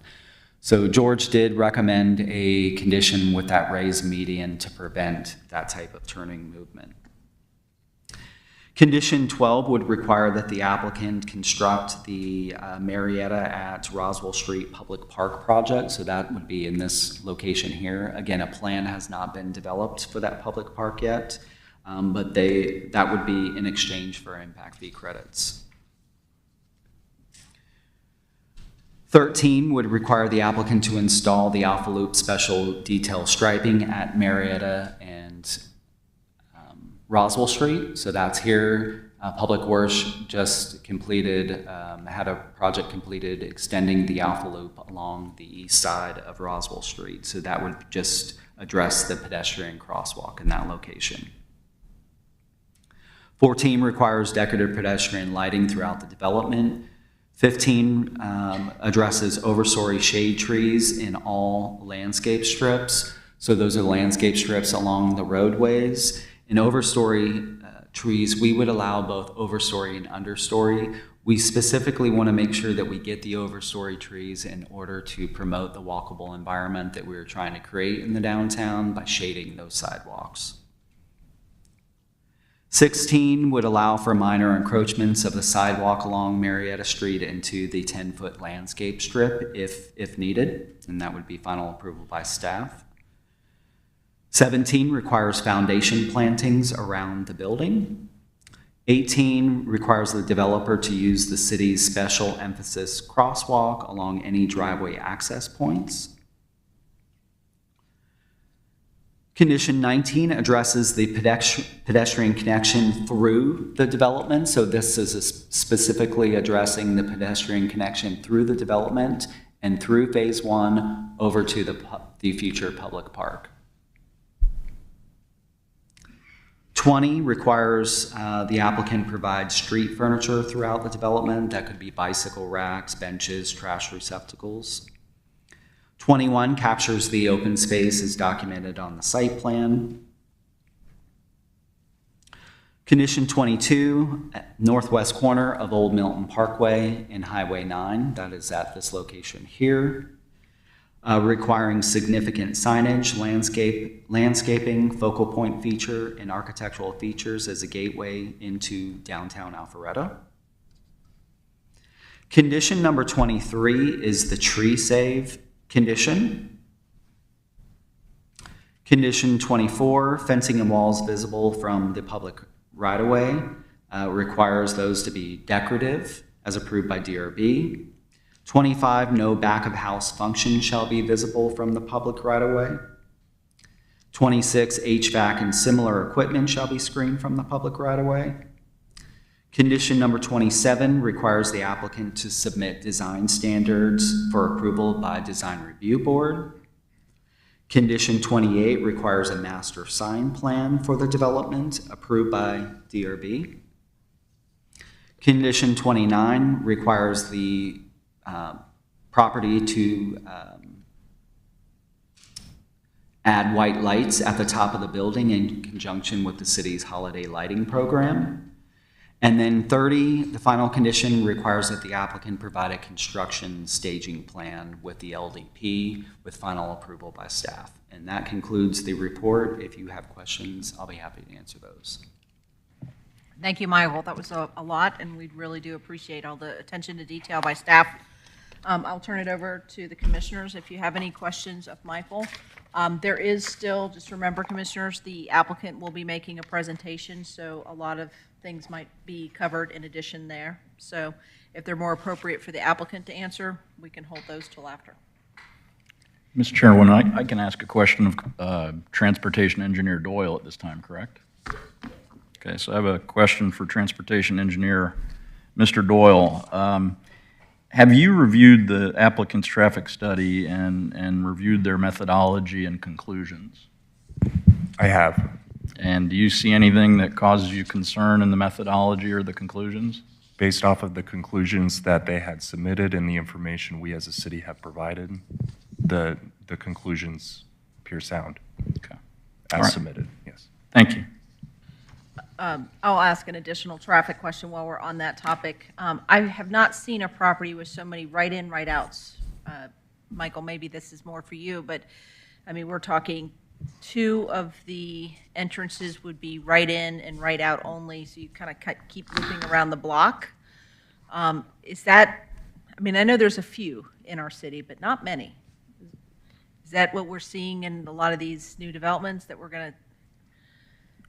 So that's a good question. As it pertains to the Phase 2, the site access technically is just one access point along North Main Street, which is, as proposed, an existing curb cut that would be consolidated from more than just one existing curb cuts that we currently experience along that frontage.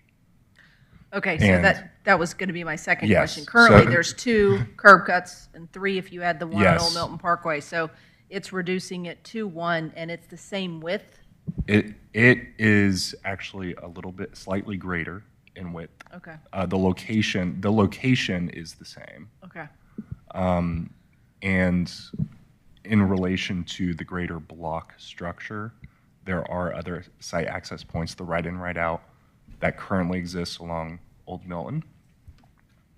And there would be interparcel connectivity to the western Phase 1, air quote, Phase 1 site that's grayed out to provide full access maneuvers along Marietta Street in and out of this Phase 2 development.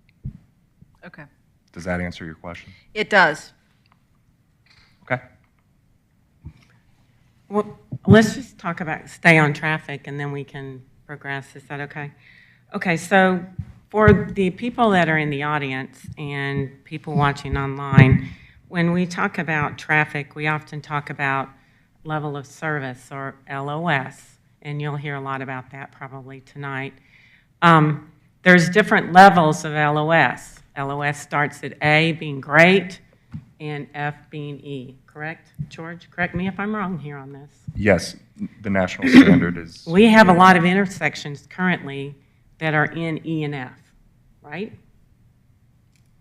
as it pertains to the study network. Yes. We have a few that are identified as either D, E, and F. Right. Yes. E being poor, F being very poor. Would you agree with that? The national standard identifies either acceptable or unacceptable. Okay, And well, we're all feeling the national pain. standard for unacceptable is LOS E or F. Okay. So we're all feeling the pain of traffic. So I have a problem when we identify E as satisfactory, because that's not satisfactory, right? That phrasing, satisfactory, comes from the traffic engineer that had submitted the traffic study. Okay. So we probably wouldn't use that in the city, correct? We would defer to the national standard, which identifies acceptable or unacceptable, Okay. because we currently do not have anything codified. So in the study that the applicant provided, they're only responsible in a traffic study, from what I understand, so help me understand this, is that the applicant's responsible to study traffic around the surrounding areas that they're affecting the application, correct? The intersections surrounding their application. Yes, they had analyzed those 6 intersections, yes. And then, is there anything else in addition to that that was included in this traffic study? Outside of the 6 intersections, there was nothing else besides the site driveway access points that were analyzed. Now, So what can you I guess expand I'm upon that? asking, George, is I'm assuming we looked at applications that have been approved in this area, correct? So if that were to be applicable, yes, we would identify those as what we call adjacent developments in the analysis. Okay, and then there's a certain radius by which you put this. There's a radius around this? It's based off of an overlay. This is a good question. It's based off of an overlay of other developments analyzing study networks that may overlap with this study network.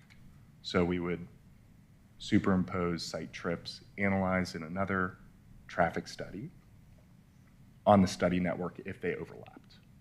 That is not the case in this situation. There are no adjacent developments that have been approved by either Planning Commission or Council as of yet that overlap with the analyzed study network in relation to the proposed build-out of this development. Okay, so would it be accurate to say that this is a snapshot of the traffic in this downtown area? I mean, it's a snapshot. It's not a full traffic analysis in the downtown corridor, correct? It's just a snapshot of the traffic surrounding this application, correct? It is a snapshot in relation to the entire GDOT corridor that this study network intersects with. Can you repeat the question? Well, I'm just trying to understand the radius upon which this study is, how far did they go in with relationship to the traffic? And the reason I'm saying this. The applicant answer that question, but I will just reiterate, they had gone out and physically collected existing traffic data, and they had grown that traffic data based off of vehicular growth trends in the immediate area. Well, they probably applied like a 3% growth or something like correct. that, right? Okay. Typical is anywhere between 0.5% and 1%. Uh-huh. Okay. That answers my question for right now. Sure. But I might have more in a little bit. Okay. Michael, I do have a question on the condition that is talking about the parking decks and the visibility. You reference the exterior streets, but you know, we're looking at this, the one parking deck on the left side or the south side will be facing an interior street. So is that not still part of the architectural requirements to have it be pretty, lack of a better word? And I can So you're referencing this area here, which will back up to Yes. their surface parking lot for phase one? Yeah. So if that area was not visible from Old Milton Parkway, it wouldn't be addressing this particular area. So you may consider amending the second sentence there. It says any portion of the parking deck visible from Highway 9, Old Milton Parkway, Roswell Street, or Marietta Street, or phase one surface parking lot. If you wanted to make sure that we address this area as well. Yeah, I mean, it just seems like the applicants put a lot of thought into the external view, and and you know, it is going to be facing a parking lot, yes, but it will be a primary artery in for a lot of customers. So I was just thinking out loud on that. That was one clarification I had. And then the other question is, the parking deck square footage does not count in the total square footage massing for the property, right? That 20, you said this 49,000, that does not include the parking deck, correct? You're talking about the max with respect to the building footprints? Correct. Correct. So the parking deck is part of the overall building footprint. So the Okay. parking is underneath this building, as well as multiple levels in this area here. Okay. It raises up. So the parking deck is part of the overall building footprint. Okay. And then I have a couple more questions, but I'll let someone else have a turn. Hi, Michael. Quickie questions, a couple of them. There was concern about the inappropriate or bad right-of-way along Marietta Street as being the basis for a variance. What is it about that right-of-way that is substandard, aside from the lack of curb and gutter right now? So I think that was referring, in the applicant, that was out of the applicant's application, so it might be Okay. better answered by them. But I believe that they were talking about, Marietta Street is very narrow through this area. If you're driving westbound on Marietta Street, you will notice that the travel lanes really pinch down. And George went out and actually measured the travel lanes. They reduced down from about 10 feet or just under 10 feet at Highway 9 to as low as 8 feet as you approach George, what is Roswell standard? Street. Required standard for that speed limit? Standard is anywhere between 10 and 11 feet per travel lane for that corridor type. Okay, for like a 25 mile per hour speed limit? Yes. What we consider local neighborhood Okay. roadways. That's the national So standard. there would yes. be a need to add curb and gutter and pick up a little width to meet the minimum standard? Yes. Okay. And how does that then support the request for the variance? I'm sorry, what? the How question? would simply solving those two problems support the need for the variance?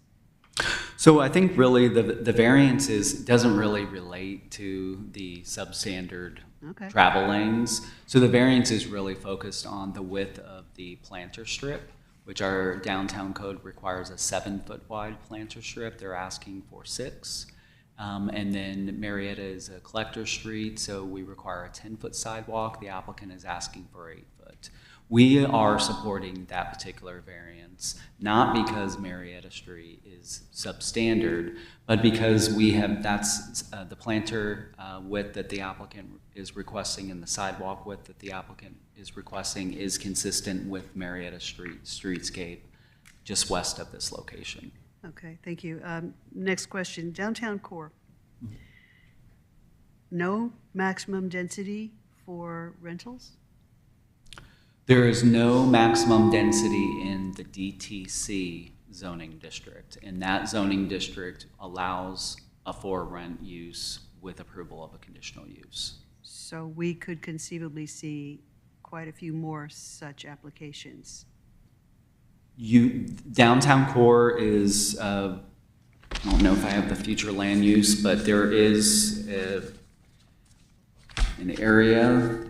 I'd like to show you that future land use map if I could. But the answer is yes, you could see additional requests to rezone to downtown core. I'm sorry about this microphone, by the way. Let's see if I can get this map real quick.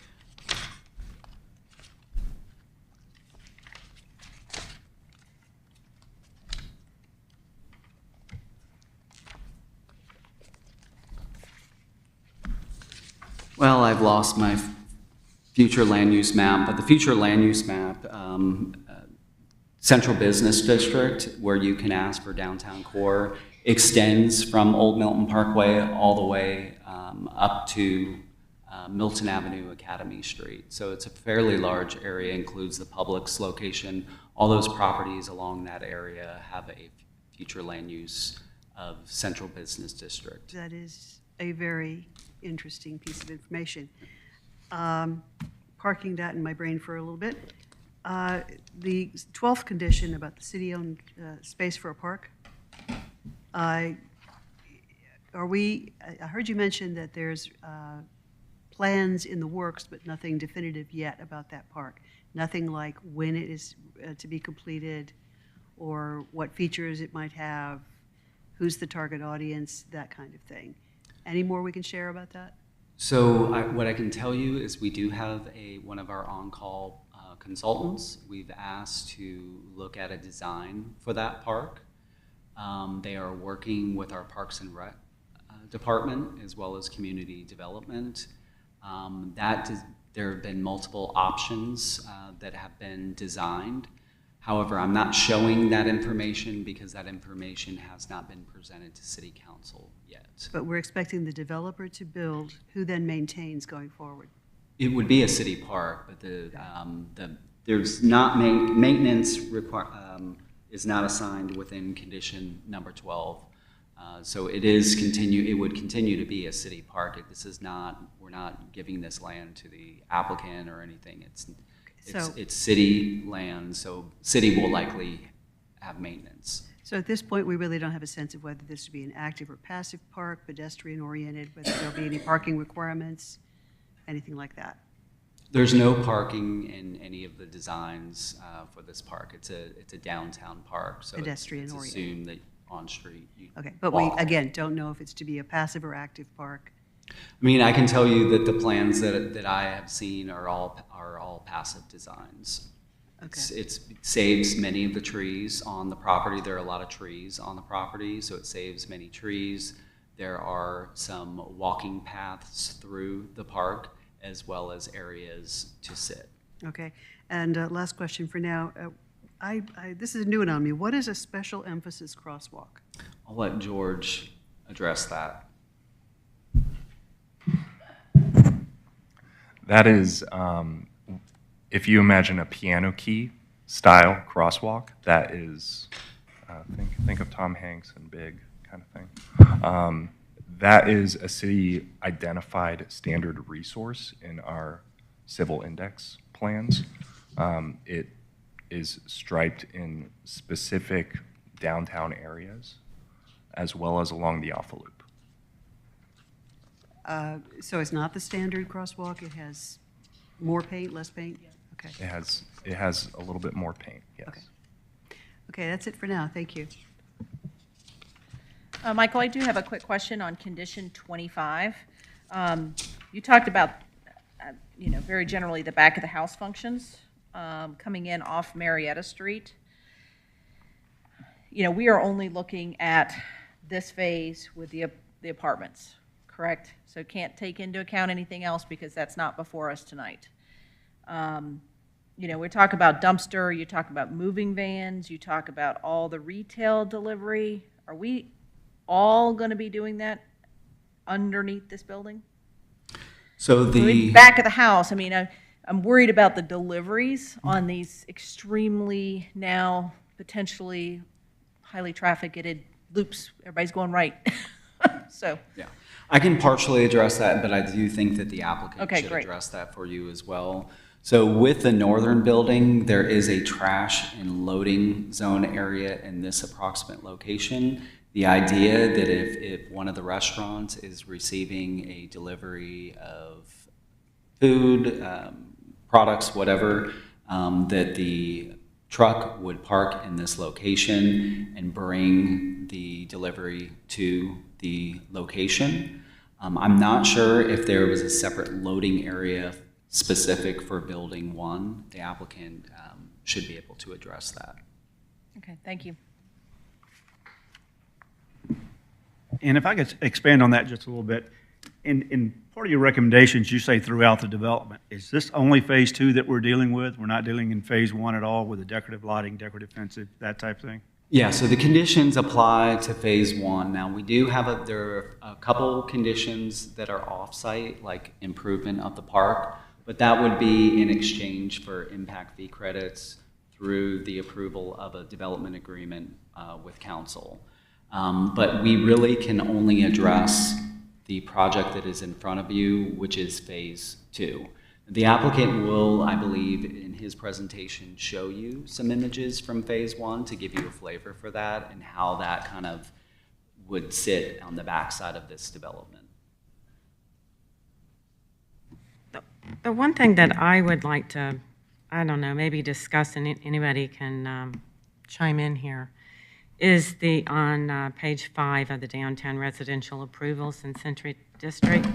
I would somewhat respectfully disagree with some of this in that, while I agree with the applicant's proposal of the density of 64.5 dwelling units per acre, because we are only looking at Phase 2. We're not combining Phase 1 and Phase 2, as the applicant would like us to do. 55 Canton, 36 condos. It's on 1 acre, 35.3 dwelling per acre. That's a new one. I don't think it's quite been built yet or in the process. Then we have City Center, which stands on its own in the middle of our beautiful city, and it was 25 acres with 8 dwelling units. I remember approving this as planning commissioner, and it was considered as one application, if I remember right. Tinsley Place, 24 condos, 1.5 acres, 16 dwelling units per acre, and Alpharetta lofts at 36 condos, 1.6 acre, 31 dwelling units per acre. These are all condos with the exception of our city center, which was on 25 acres. And now we're looking at an application that has 195 units for rent with a density of 64.5 units per acre. I just want to point that out for the people in the audience. This is one of the largest developments in the downtown that we have been considered. And so for the purpose of our discussion, I just wanted to point that out.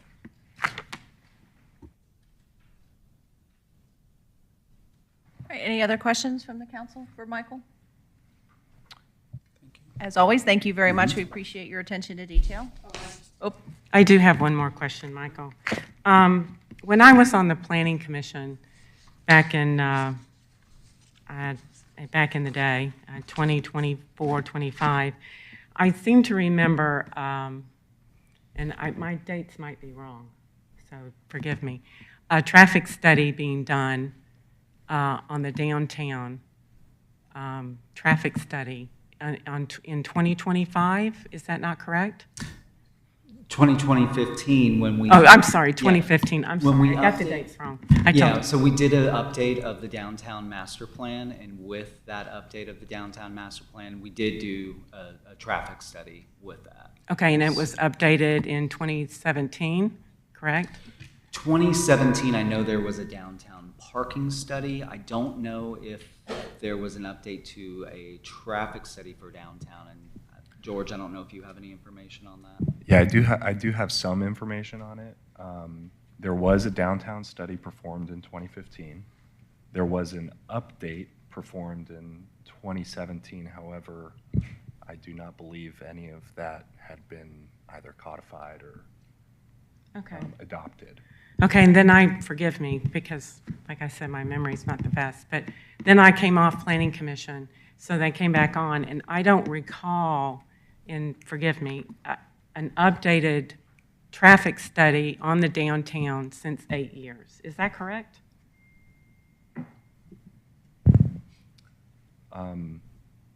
Since I have joined, I do not know the answer to that question.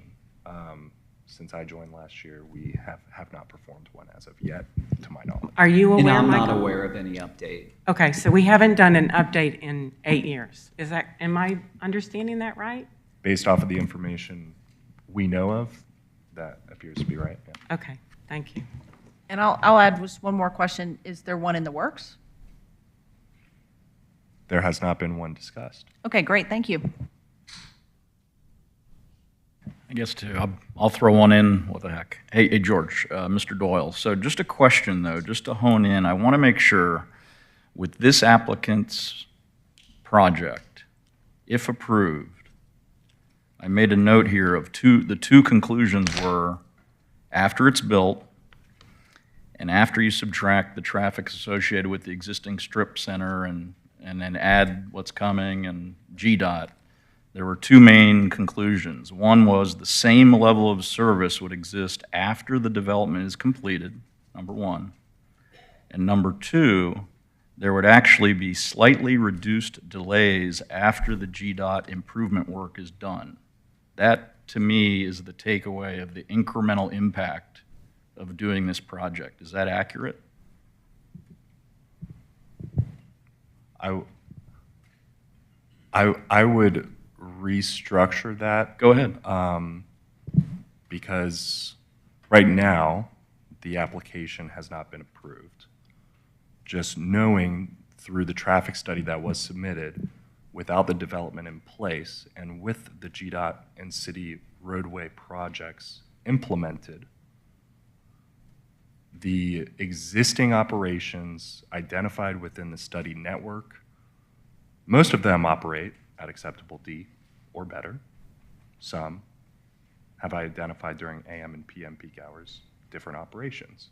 And with the GDOT projects in place, those operations improve, but are still within those LOS E and F. I get, right, but same level of service as today after the project. Same classification, different delays. Right. Okay. Improved delays, similar classifications. Yes. Thank you. All right, thank you. Thank you, Michael, we appreciate it. All right, as I stated before, we are going to have the applicant come forward. If you guys want to come up, name and address of anyone that's speaking. We will be doing his presentation, and the 20 minutes that I have allotted will also include any comments from the public in favor. So just keep that in mind in your presentation. And then we'll close and go to public comment, and then we'll reserve the right to ask you any questions, and you'll have a chance for rebuttal as well. Thank you.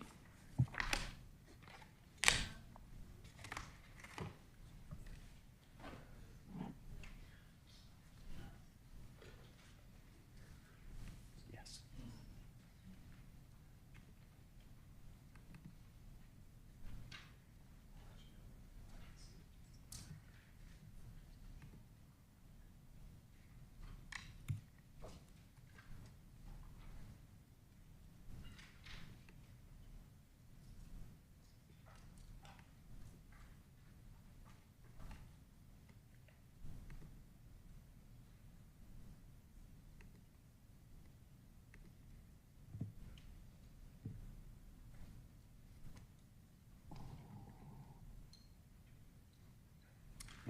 Thank you, Planning Commission, for the opportunity to come and speak with you and for all the time you're giving to this project. I know there's a lot of complexities with it, and it's a lot to take in, so really appreciate it and appreciate the extra time that you've given us.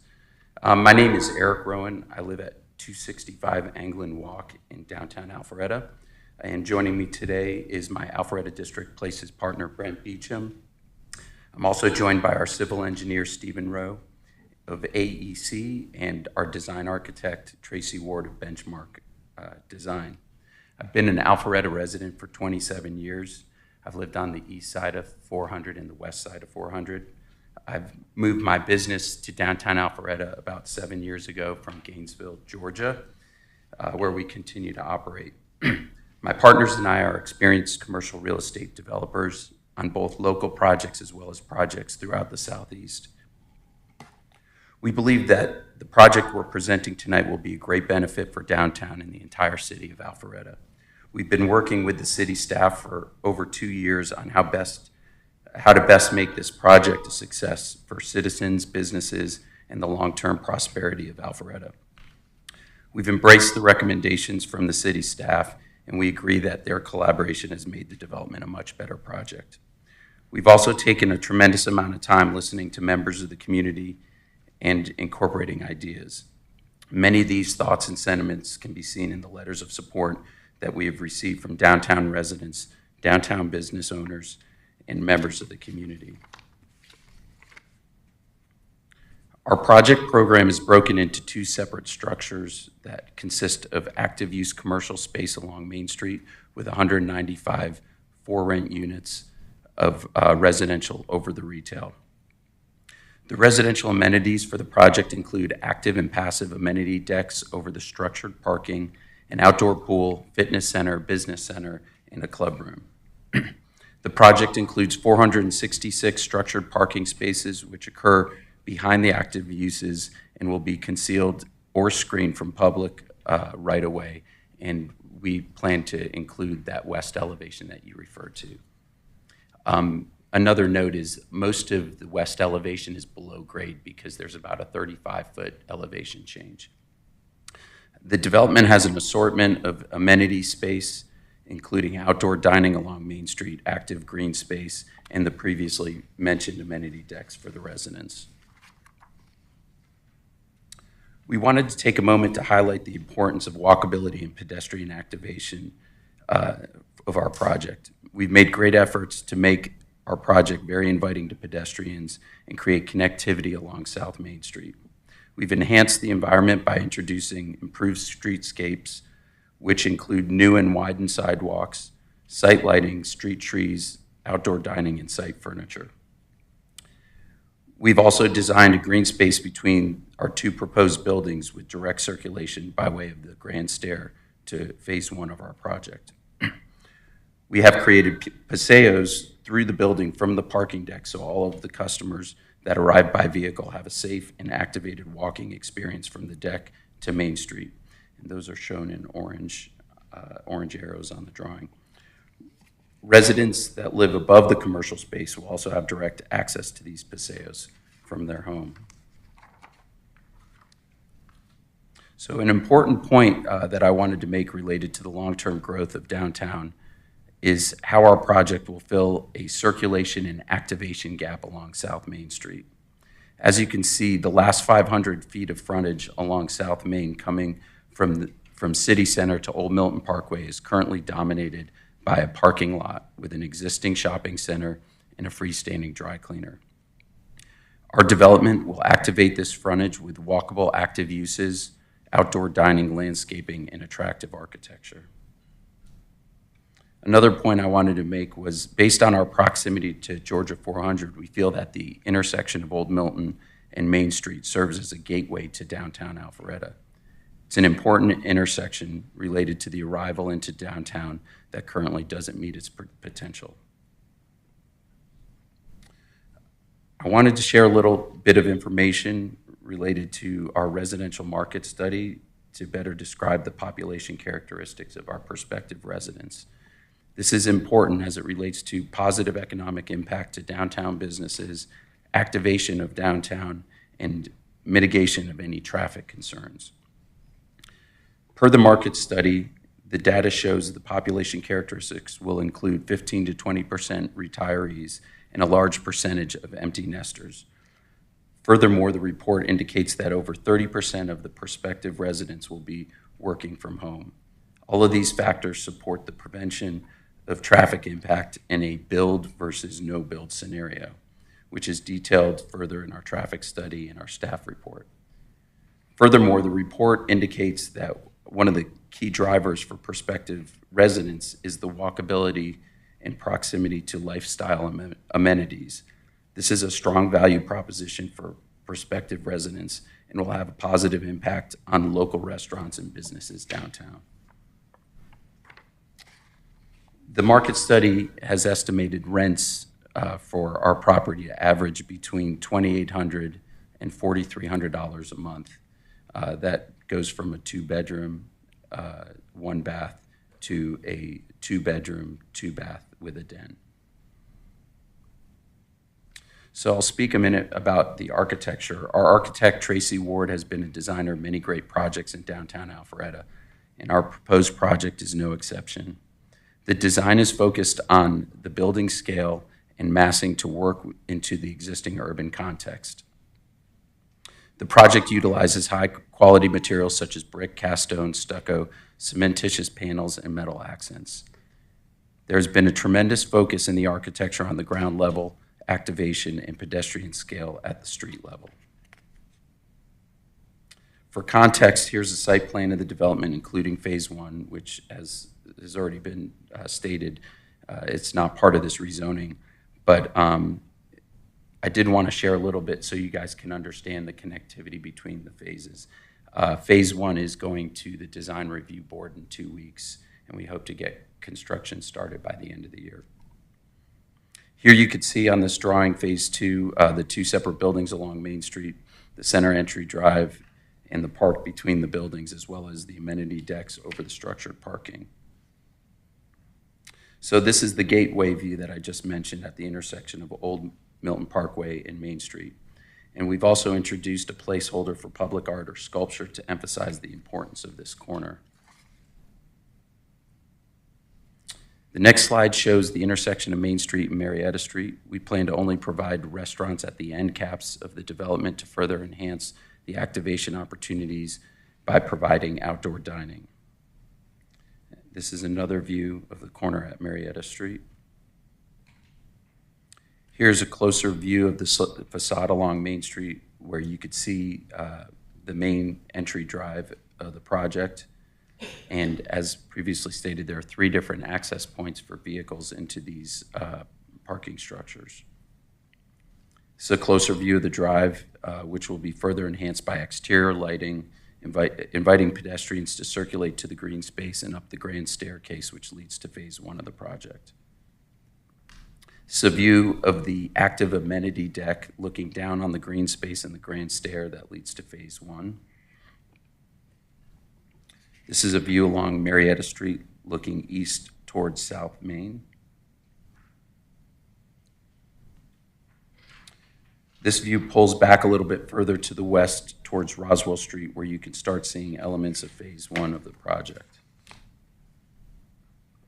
And here is some more view of the west elevations of the building. This is the view going north on Old Milton Parkway, looking at the west elevation and also the south elevation of the project. And then finally, another view of the west elevation of the project. So as previously mentioned, I'd like to share some renderings of Phase 1 of our development due to its proximity and connectivity to Phase 2. So Phase 1 of Alpharetta District Places fronts Roswell Street along the newest section of the Alpha Loop. It is part of the Downtown Heritage District, and unlike South Main Street, the area addresses a much lower and more residential scale. Architecturally, Phase 1 design blends approved styles to create a layered historic fabric found in downtowns that have evolved organically over time. In addition to the Alpha Loop, the project is centered around a potential future park that will be owned and operated by the city. The phase of the development functions independently from Phase 2, and Phase 1 exceeds the parking requirement by almost 50%.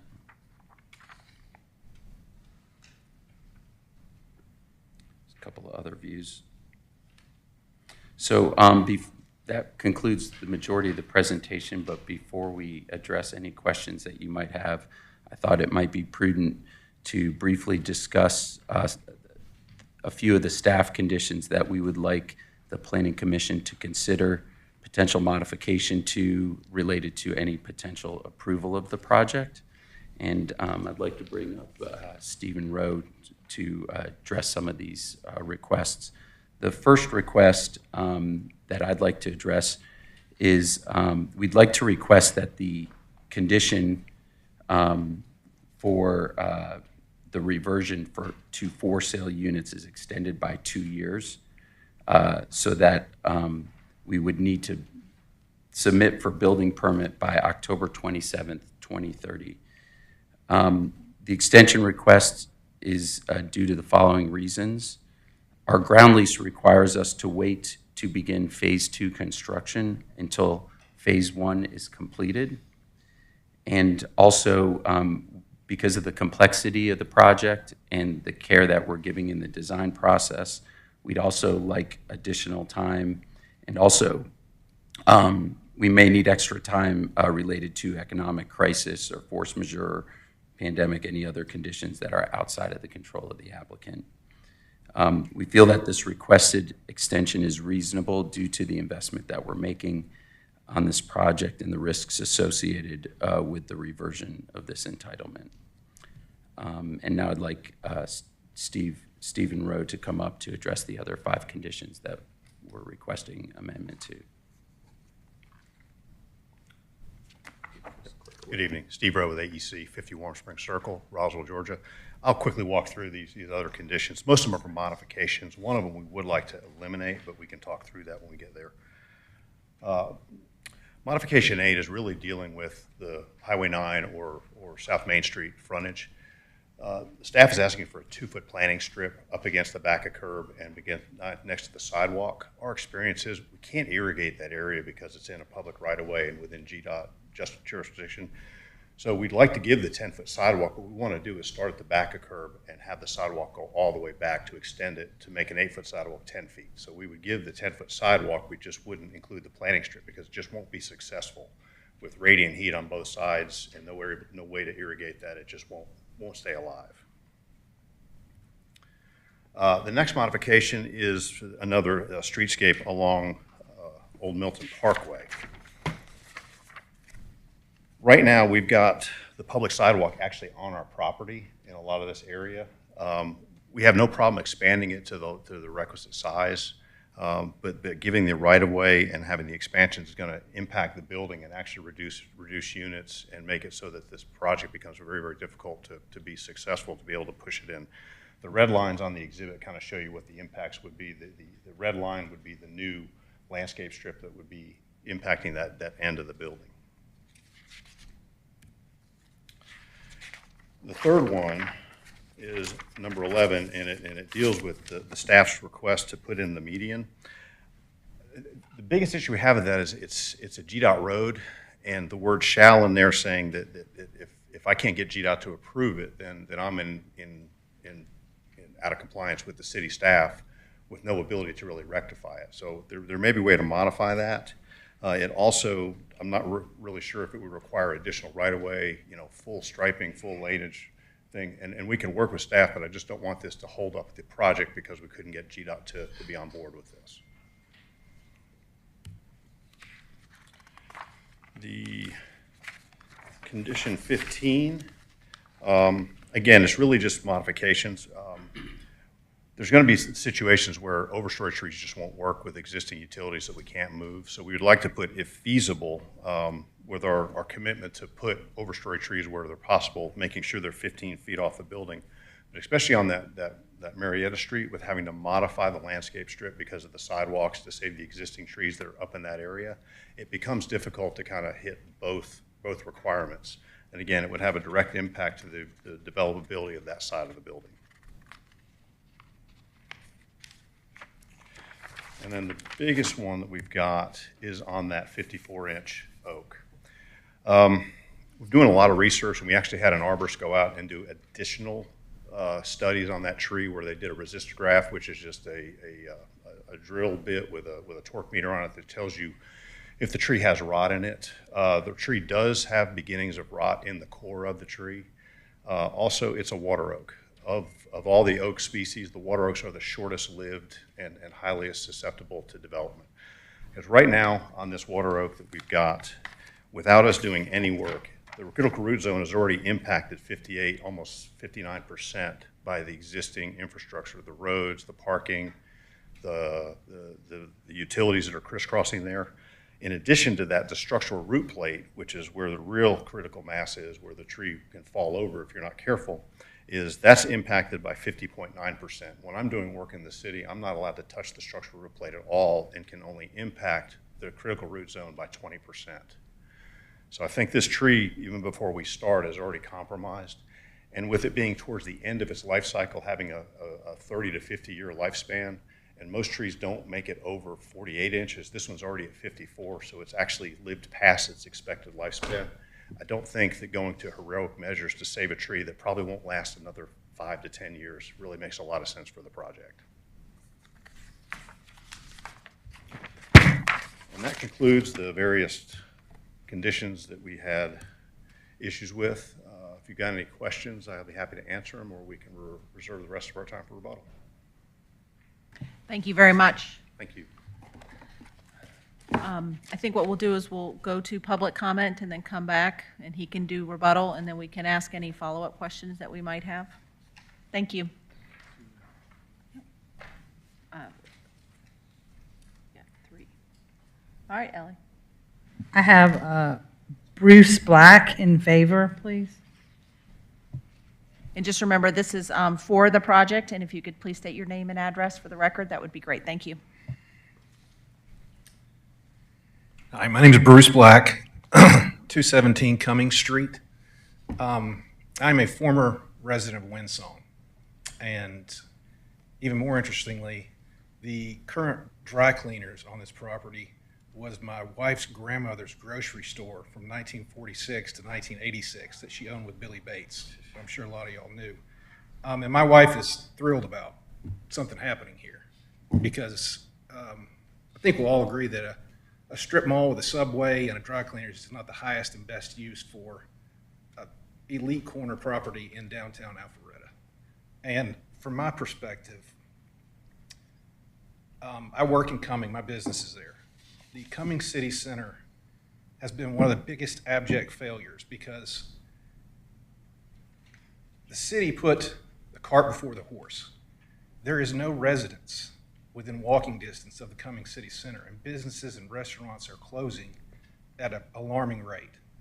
And I see somewhat that trend here. In the last 2 years, you've got Off Leash, which, you know, say what you will about the concept, but when restaurants like Butcher and Brew and South Main Kitchen and Holmes have just, you know, closed their doors. In fact, Butcher and Brew moved to Halcyon because it's just a better location. And from my perspective, being down here, living down here, the places are packed on the weekend. On Monday, Tuesday, Wednesday, it's a ghost town. And how do you fix that? Because people aren't driving in from local areas.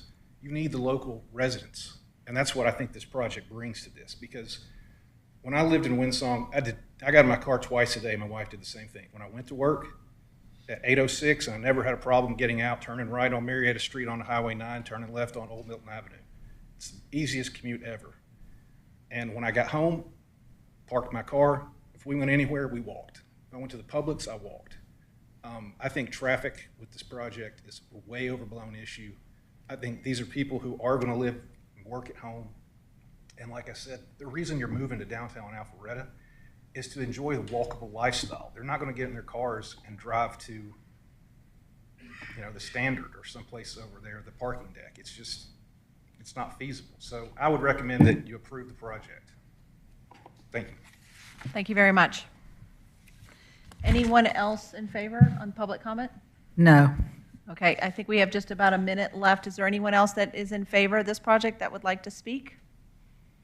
Seeing none, I'll close public comment for it. If there are any in opposition. I have Sue Jacks. I'm sorry if I pronounce it. Come on up, and if you could please state your name and address for the record. Thank you.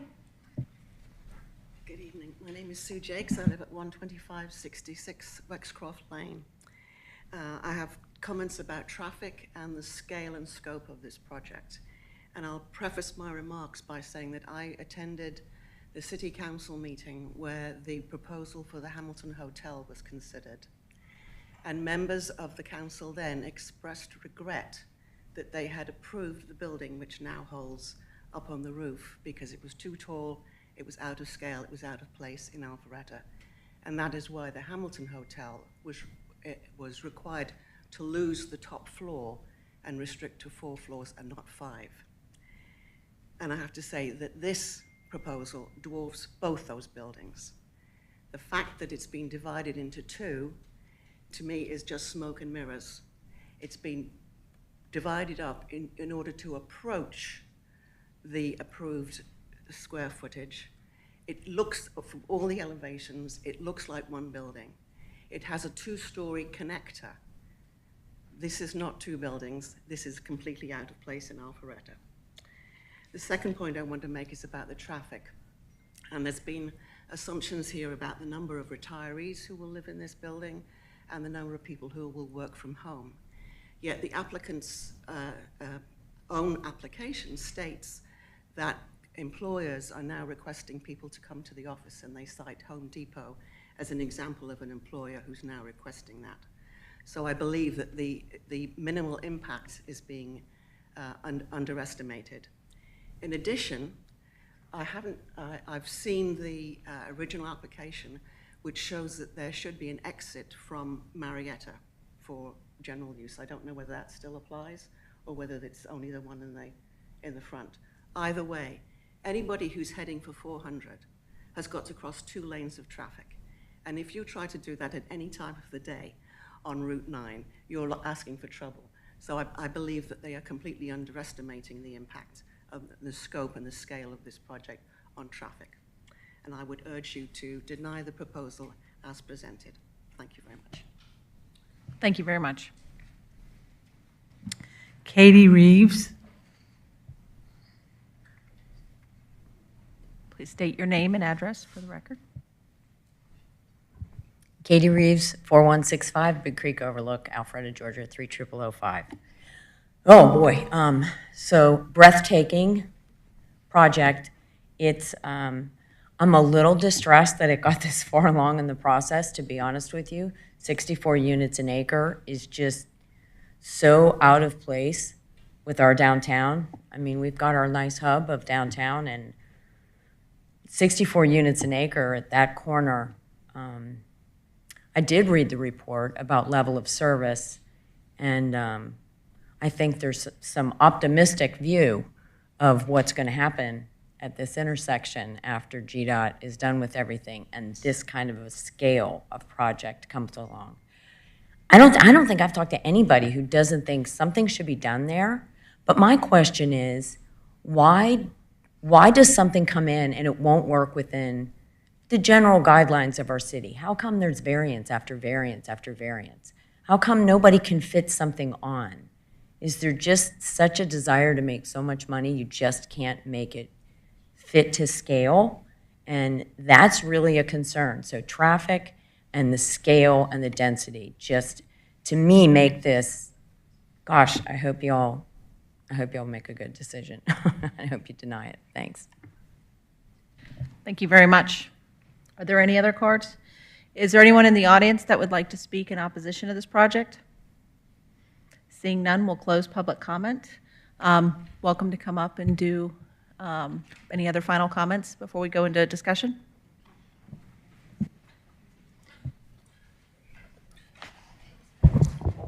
Just a quick comment on the traffic study. We were saying that the traffic study was probably overstated because of the work at home, but if it doesn't happen, then the traffic study is actually valid because it really didn't bake into any work at home or retirees into the thing. The ITE kind of models typical multifamily developments, typical mixed-use developments, and uses a broad range of developments all over the country to create the numbers that they've got. So it's the only thing that we were saying is that if the work at home happens, it only makes the traffic better on this project. All right, thank you very much.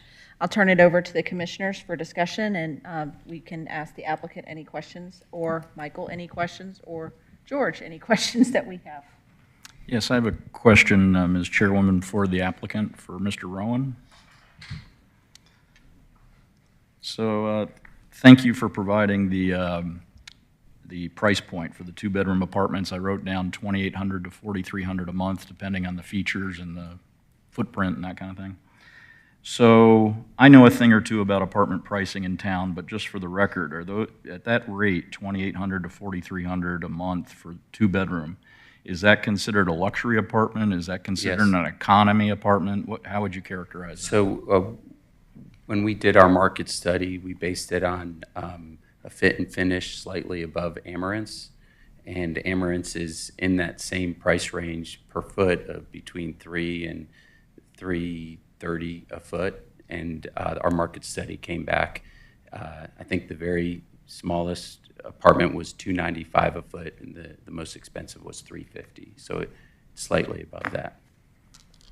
Okay, thank you. And the other question I had is, and I know it's early and I know this needs to go through the process and be approved, but do you have any short list at this time of any commercial or restaurant tenants lined up, even folks that have said, hey, you know, I'm interested if this goes through. Do you have that? We do not have that at this time. We've certainly talked to people that are interested, and from the letters that you received, not that they would move, but there's been a lot of support from other restaurants and downtown businesses, so we're really confident that it's going to be a big success. Okay, thank you. I do have a quick follow-up question. When we talk about condition 25, the back of the house functions, Yes. which is a very broad, I think we've learned the hard way with City Center and how that's working as we constantly have to drive around delivery guys dodging. It's like Frogger for them. So can you just describe how that's going to accommodate all the trucks, the garbage, the delivery services that are going to be servicing all those restaurants? I have great concerns because I don't really feel that there's adequate space to handle all of the retail, all of the tenant deliveries, all of the moving, all of the everything else that will have to get done for 195 residential units. That's right. Thank you. So we've currently designed a full 60-foot loading bay off of Marietta Street, which you can kind of see on this ground level view, for deliveries. The deliveries for the retail and restaurants will be timed and restricted to certain times of deliveries so that it doesn't interfere with any move-in, move-outs, and that'll be all handled by operations. We have dedicated, you could see it on the drawings, maybe I could enlarge it a little bit, dedicated service corridors for back-of-house for the retail so that they won't be traipsing through parking lots. And we also have service elevators to get them, you know, where they need to be, whether it's a move-in, move-out condition or if it's a retail delivery. So, can I ask a question Yes, while thank we're you here? for clarifying. So this loading and trash, what do we call this? You're calling it? Back of the house, thank you. So this is, how big is it? Are there two trucks, one truck? How It's a big? one-truck bay. It's It's one designed truck as bay. a one-truck bay, but it's a full tractor trailer. Okay, and it's, they're gonna pull in or they're gonna have to They're- back in, right? Yeah, they're going to back in. You know, for restaurants, and I'm also in the hotel business with a lot of food and beverage outlets. Most of the deliveries are small box trucks, but the loading dock is really for large, you know, tractor trailers for the move-ins and move-outs. We've also designed a service tunnel underground underneath the staircase to connect the two buildings so that, once again, any deliveries will not require the delivery person or the person moving to walk across the common green that we have in the middle or, you know, through multiple levels of parking decks. Okay, help me, I guess I'm slow tonight No. here. So help me understand, we're gonna have a trash truck that's gonna have to back into here or a large moving van, they're gonna back into this. That's right. How are they, somebody's gonna hold up traffic while they're doing this, I'm assuming? I mean, that's not an easy, that's a high traffic We area. might share a little bit of information about the level of traffic along Marietta Street. Can you share a little bit about the number of vehicles? I mean, we specifically located it here versus we went to the lowest traffic street. Obviously, you know, Old Milton Parkway and South Main were not an option. So you have some information on how many trips? Not necessarily trips, but just level of service currently it's at a C, which is a very, you know, in Alpharetta terms, that's a great road. Most of them are E's on this development, especially the intersection. But right now, Marietta Street, for one delivery a day or two deliveries a day, off-peak hours is really not going to impact traffic that much. I think that's underestimating that, honestly, but I also know in the city of Alpharetta, we're all frustrated by all the delivery and that are frustrating a lot of traffic, so again, it might be a little frustrating to hold up traffic while you're trying to back in. Well, and I think the concern, and I'll just echo this because I think it's good feedback for your next presentation, is it is, as described, the narrowest street we have probably in city. I may be not, but pretty close to it. And I drive a very large SUV, and driving it down it today was thought-provoking on where is this delivery thing going to be? So, you know, I am concerned the shortcut will be just to put the hazards on and park on Marietta and now block everybody. So I know that this is addressing this, and you hope your operations will do it. Right. I would be a fool not to make a statement. I have concerns. So, thank you. One thing I do want to point out, it is, if they do decide to park and walk, the garage door will be shut for that, and then they'll have to get to the dock. So it's a much harder operation for them to break the rule than it would be to follow the rule. We intentionally created screening, you know, from the public site of this service area because we didn't think it would coincide well with the walkable new sidewalk we're putting in, and we didn't want that visible to the public. So. Following on that, because Marietta Street is in fact so significantly narrow, I was trying to visualize how a tractor trailer is going to jockey into position to back into that dock. That is going to be a challenge. I'm sorry, can you repeat the question? Marietta Street being as narrow as it is, Yes. I think it's going to be a real challenge for a tractor trailer to jockey into position to back into that loading dock. Well, we'll run truck templates and widen the radiuses to make it work, but we're also, keep in mind, as part of the conditions of the city, is we're going to have to widen Marietta Street to at least 11 or 10-foot lanes with curb and gutter through there, because right now it doesn't even meet that criteria. And you would But- take the right-of-way strictly from this property? You're not going to try to acquire No, right-of-way I on the opposite side of the street? I can't. Yeah, everything's going to have to be on our side, all the improvements on our side, unless we can work within the existing right-of-way and make the city's traffic engineer happy and get everything kind of fit in there. But we're constrained on that road as it is. Knowing it's our access, we have to make it as good as possible. And there's definitely strategies we can use with widening radiuses, widening the lanes, making sure the delivery's on proper times.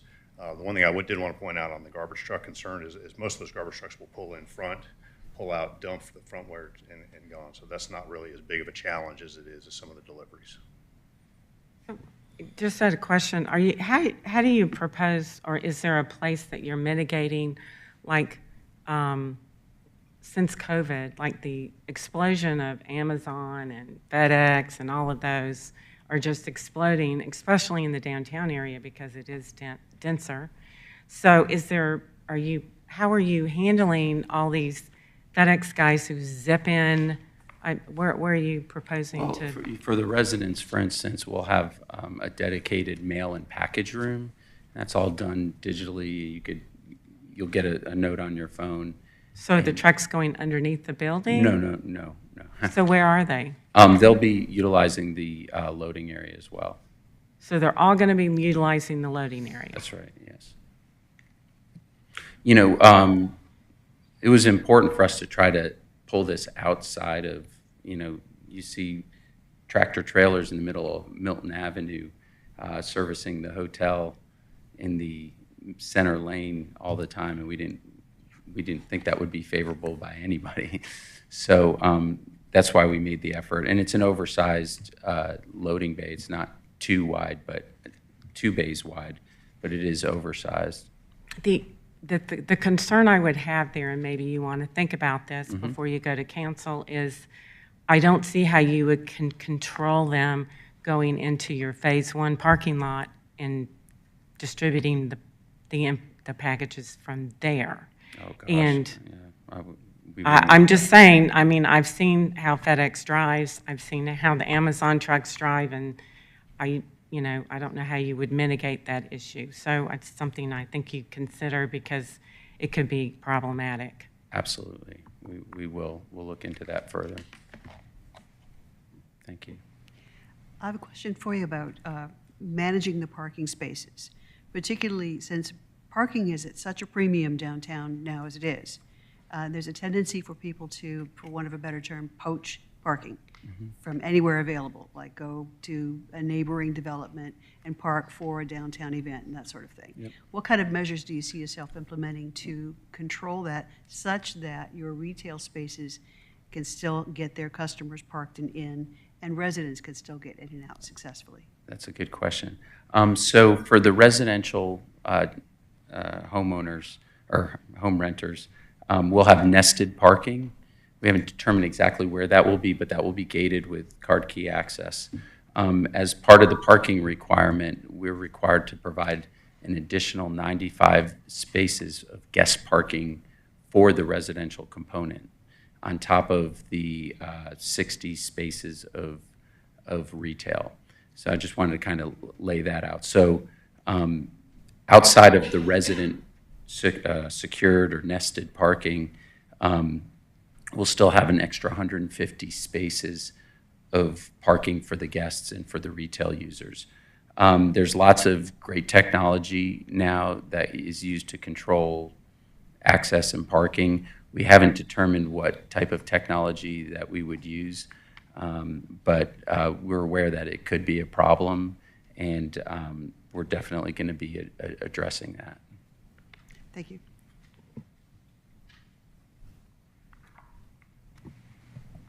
I have, well, oh boy.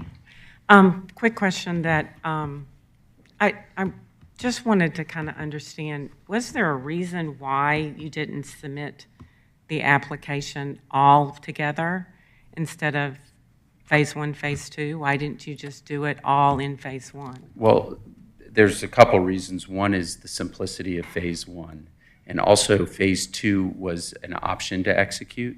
So we were able to move forward with phase 1. Like I said, we're quite a bit ahead independently to get that going. The biggest reason is because we need to finish phase 1 before we can even start construction on phase 2.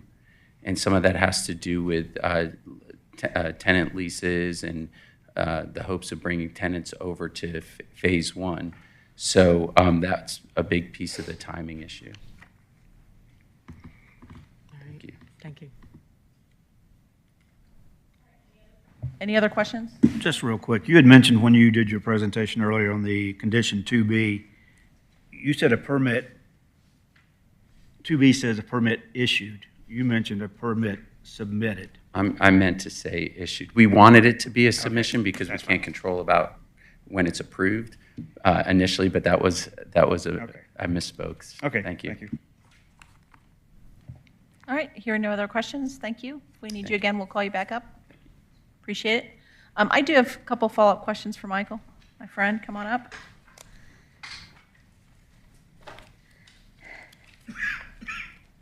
It's a very complex project, so I appreciate you being so detailed, Michael. So a lot of questions on traffic.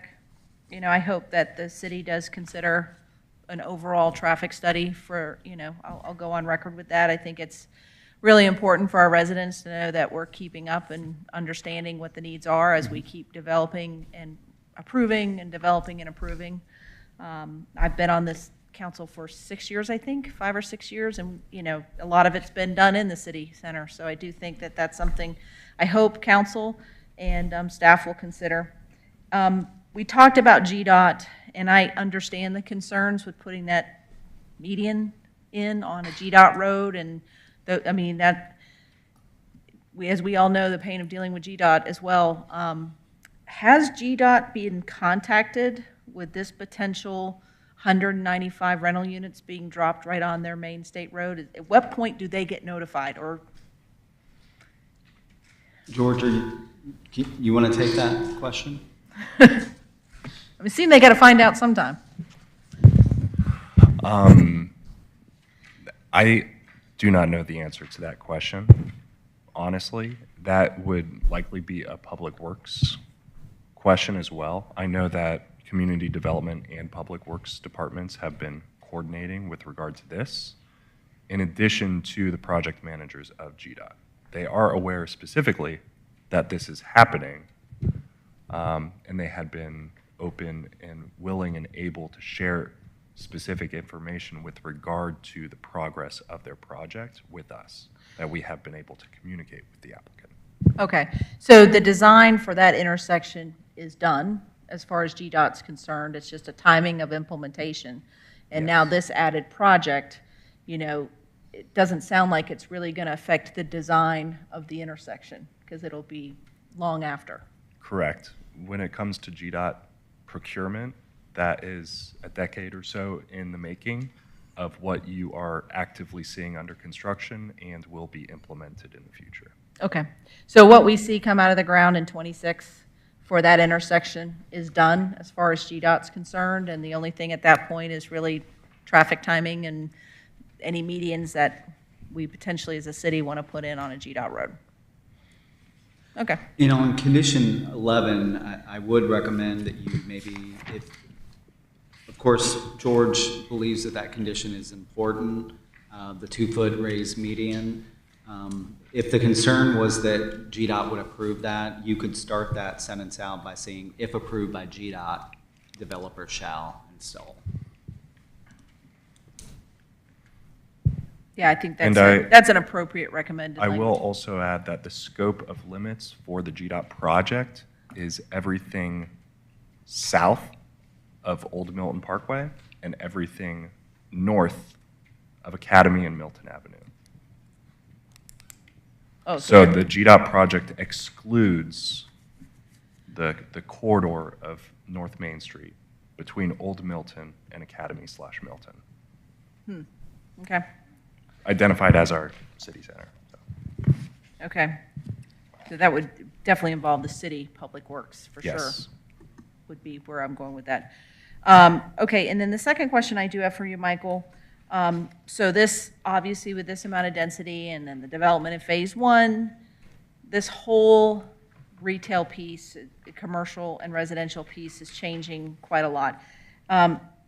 Just asking infrastructure for sewer and water, is that being addressed? Is that being looked at? And we talked about in the application, they talked about the ground, the detention pond would be underground, so that's not visible. Are we pretty confident in our abilities to service the building as designed? Yeah, great question. So with all these public hearings, it doesn't come up on water and sewer very often, but with all public hearings that we receive in, we do send those to Fulton County Water and Sewer for review and comment, and there were no comments back from Fulton County indicating that water or sewer capacity was an issue in this particular area. Okay, just want to make sure we've checked that because it is Yep. quite different. Thank you. I've got a quick question. I want to go back to GDOT. You said they're doing work, their improvements are south and north of this location, correct? Sorry, south and north of this location. That is correct, yes.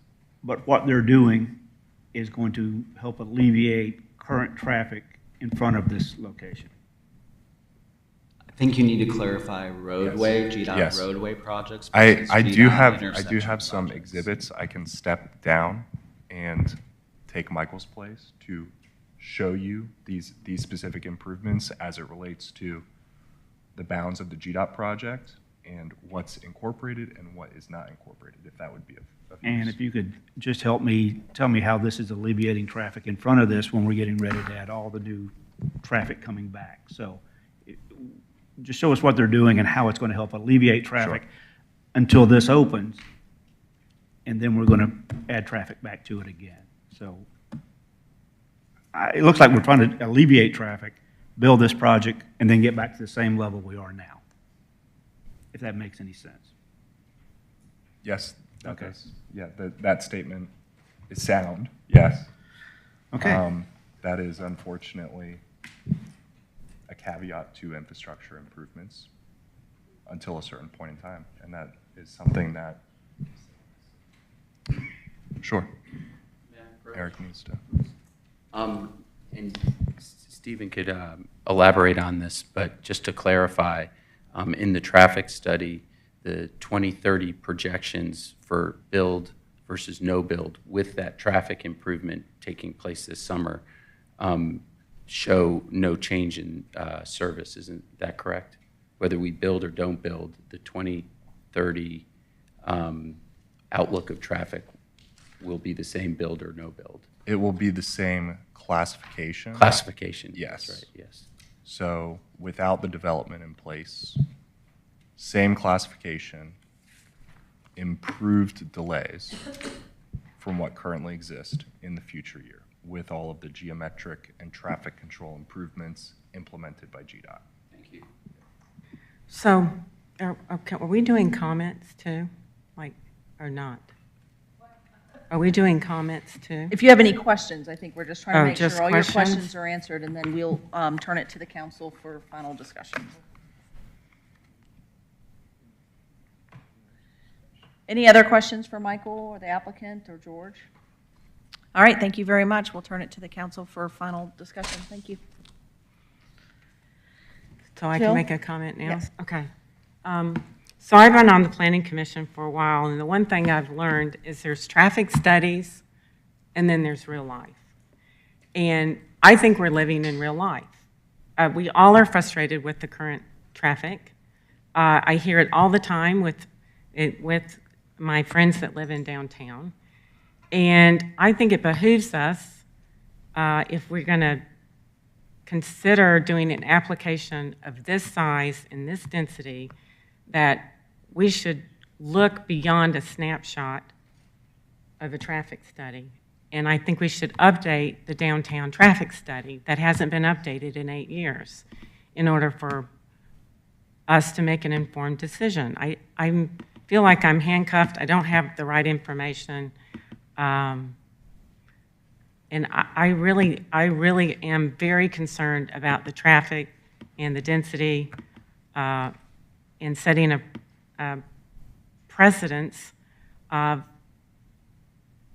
doing 165 for rental units on the biggest intersection, the gateway of our city. And I'm very concerned about it.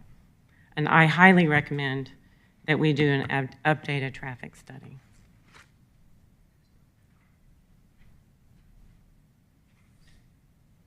I'll just comment, I do think, I commend the staff for spending so much time, and obviously the applicant put a lot of thought into this, and it is really our core entrance into this downtown corridor, and I feel a sense of obligation in making sure we get it right. I personally have some challenges with the traffic, as well as all the right turns looping around forever around this development, and I just think there's some more work to be done to make this something that I could honestly support. I do think some of the visual appeal was there, and I appreciate those renderings to help me understand the 5-story setback, and adjusting the parking deck. It is a lot, but I can't see past the 3 acres and 195 rental units on that piece of property. It is a lot, and personally just not there where I can support it tonight. Guess I'll go next. So I may respectfully see things a little differently, but that's okay. We all care about the city, and we all care about where we are and where we're going. So just a little bit on my position here. First off, I'm not an apartments guy by any means. Never have been. But I can support smart development that includes apartments under the right conditions. And I just want to say for the public, because if you're like me, before I came to these meetings up here, I never sat out there and really observed these hearings. But when Mr. Woodman from the staff got up here and spent, 30 minutes outlining 30 conditions to this applicant, he was saying that the staff would recommend approval of this project, but we demand that you do these 30 things to make it feel like Alpharetta, taste like Alpharetta, meet the descriptions and the look and feel of the other developments that we have approved, both in the downtown and outside the downtown. So some things I like, and we kind of owe this to you guys as planning commissioners to explain why we're voting a certain way. Doesn't mean everybody agrees, but it's just my perspective. I like that these are high-end luxury apartments at a premium price point. If you do the math on what Mr. Rowan said about $2,800 to $4,300 a month for a 2-bedroom, and you look at the recommended spend on housing as a percent of total household income, say 25% on housing, you'd have to have a household income of $170,000 to afford the midpoint of these 2 bedrooms.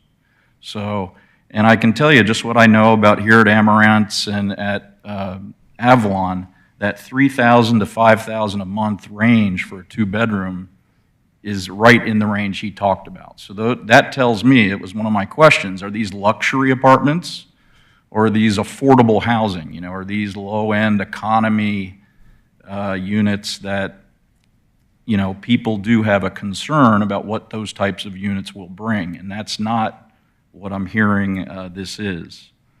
The other thing that we don't talk about too much that I wish we did was housing trends. You know, I've lived in Alpharetta my entire adult life. I've lived here since 1990. And I care about what goes on here, but there's also trends around us that as planners and as city staff, we have to be aware of. One of them is that today, if you Google this, just Google it, the percent of renters to homeowners in the U.S. is increasing and currently at an all-time high. And there's a lot of reasons for that: home affordability, interest rates, home availability, things like that.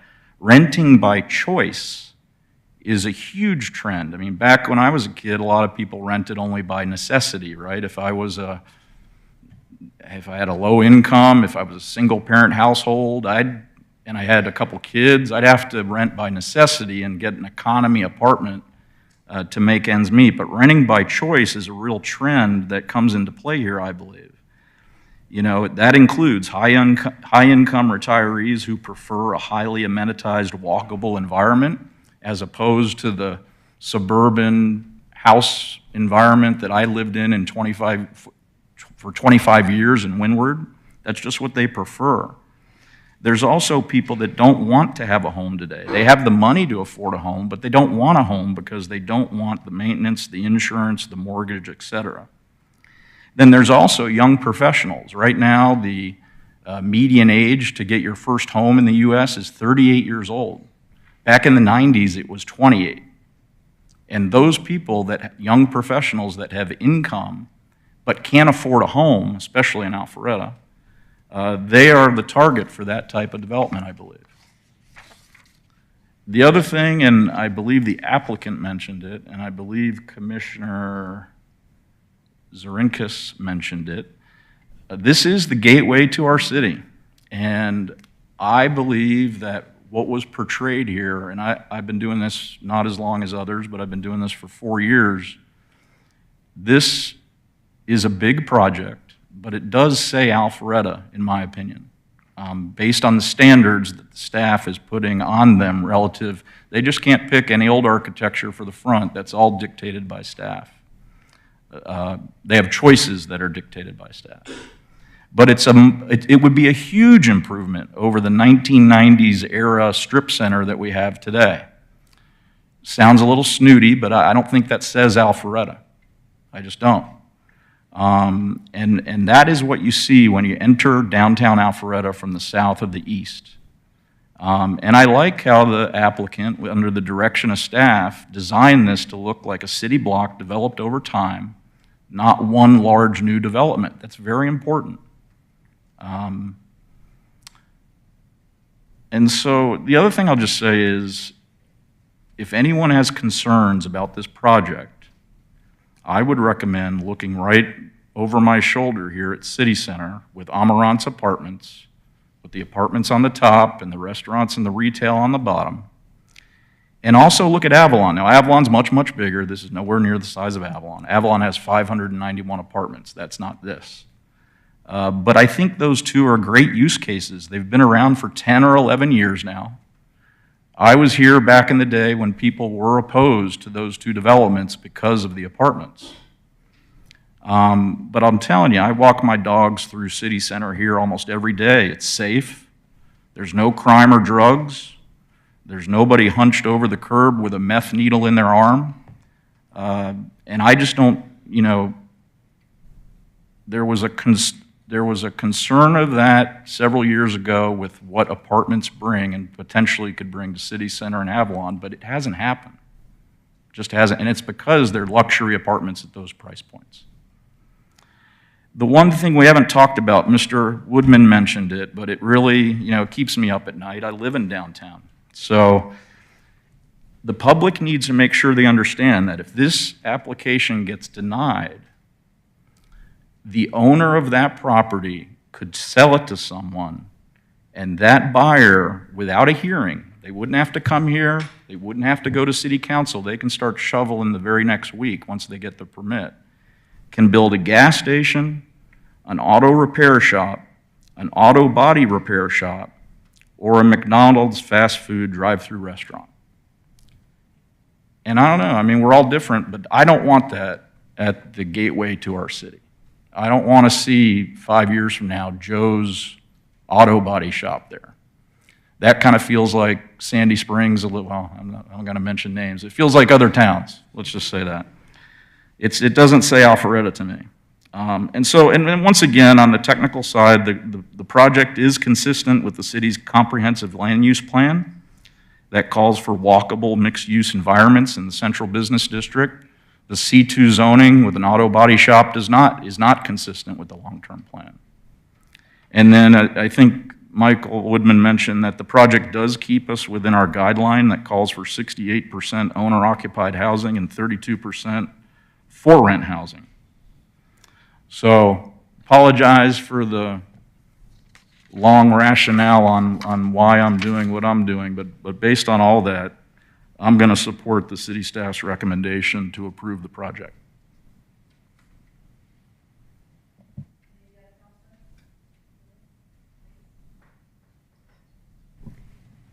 I think I would make only one very simple comment, is that the application is certainly lovely, and I also applaud the idea of a nice statement at the entryway to the community. Very much appreciate the energy that has gone into a very pretty design. As you all have heard, though, we could end up being victims of our own success in downtown, and we don't really have a view of where we are now, let alone where we're going from a traffic management perspective, and frankly, I have to also add from a density perspective, since this particular zoning doesn't have a maximum density, which kind of alarms me. So right now, I don't personally feel I have enough good, usable information on which to base a decision. I don't feel that I have a good handle on what this kind of density will do to our resources and our infrastructure in downtown, and would appreciate either a less dense offering or more data to work from. Thank you.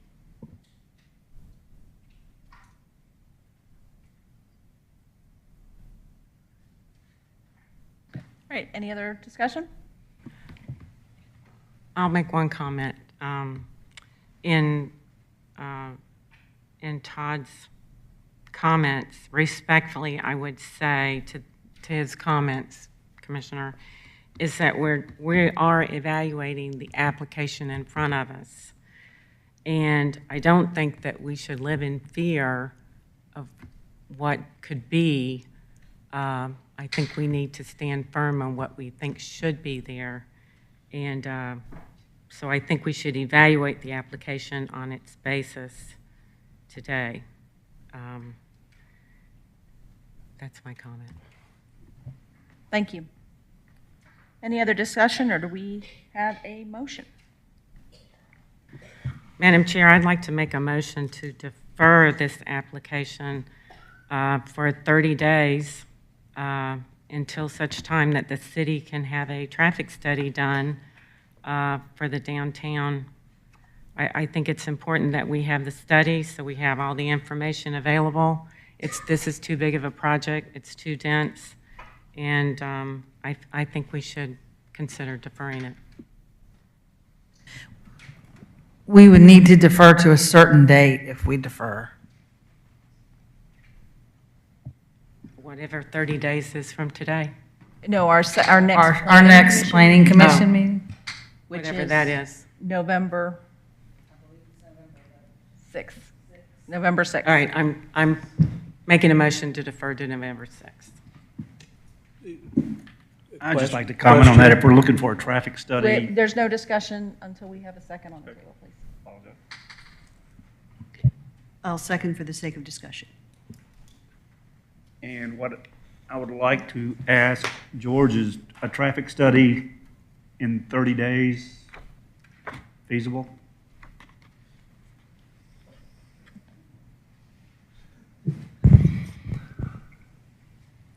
Without knowing the scope of that study area, we would have to, Well, we're going to update the study, right? For 2017, we're going to update that old 8-year study. So whatever that scope is, that's what we would suggest. to clarify, the 2017 study that we are referring to is an entire city center study area. The traffic study that was submitted on behalf of the applicant is associated with 6 study intersections that are a portion of the entire downtown area. Yeah. Right. So you're saying that the scope of work, what I think she's asking for is a City of Alpharetta-led traffic study involving all of City Center? Yes. Down to the downtown corridor? We So- would have to request funds in order to And that would need to be Execute. allocated by City Council and budgeted. budgeted months Correct. out. Yes. And I have a question for Mr. Woodman.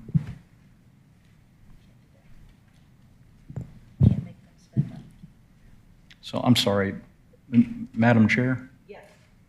Process-wise, did we get a second? We did have a second, Valerie did second. Okay, So and we're in so discussion we're in- amongst the council. It's okay for me to ask a comment? Yes, it is. Okay. I just want to ask you, Mr. Woodman, can we, if Molly, our legal counsel, were here, I'm wondering what she would say if we wanted to have this applicant responsible for a traffic study for the entire downtown core. You can't do When they have, in my mind, I think everybody would agree, they met the needs and the requirements of the staff for a traffic study for this application, correct? Correct. So can we impose on them a transportation study that's broader than what meets the requirement that we've met? Can we do that? I mean, I'm not legal counsel for the city, but I don't think that we can. I do think that that would be a city project. It's not a city project that is currently funded, and I definitely don't think that it's something that we could do in 30 days. Thank you. That was exactly the statement that we needed to hear. So we do have a motion on the table. It was seconded. Would you like to call a vote on that motion, or are you withdrawing it based on the feedback? I'll withdraw the motion. Motion but- withdrawn. Thank you. Okay, I'm going to make a motion to approve Z-25-07/CU-25-15/V-25-20, Alpharetta District Places. And on the tree variance here, we went around the horn on that, Mr. Woodman. I'm not sure. Mr. Woodman, is the staff recommendation to keep the denial of the variance for the tree in there?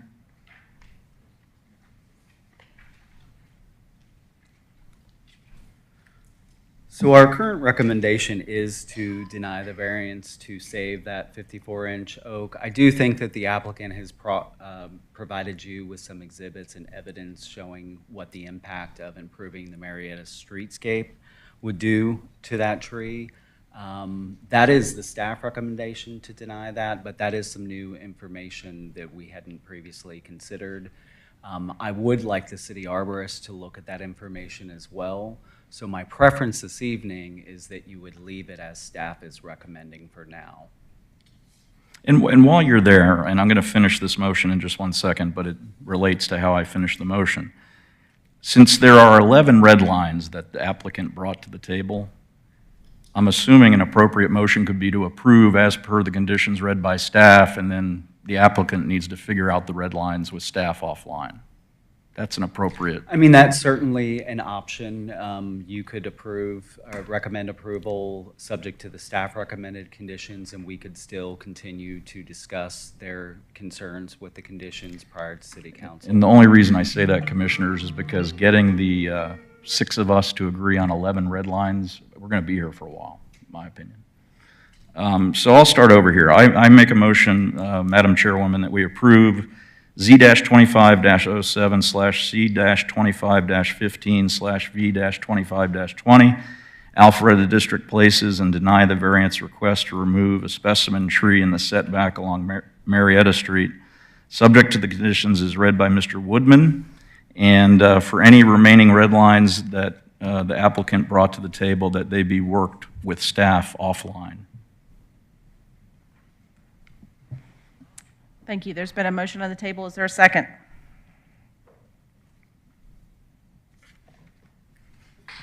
For the purpose of discussion, I will second it. Thank you. Second by Councilman Aiken. Any discussion?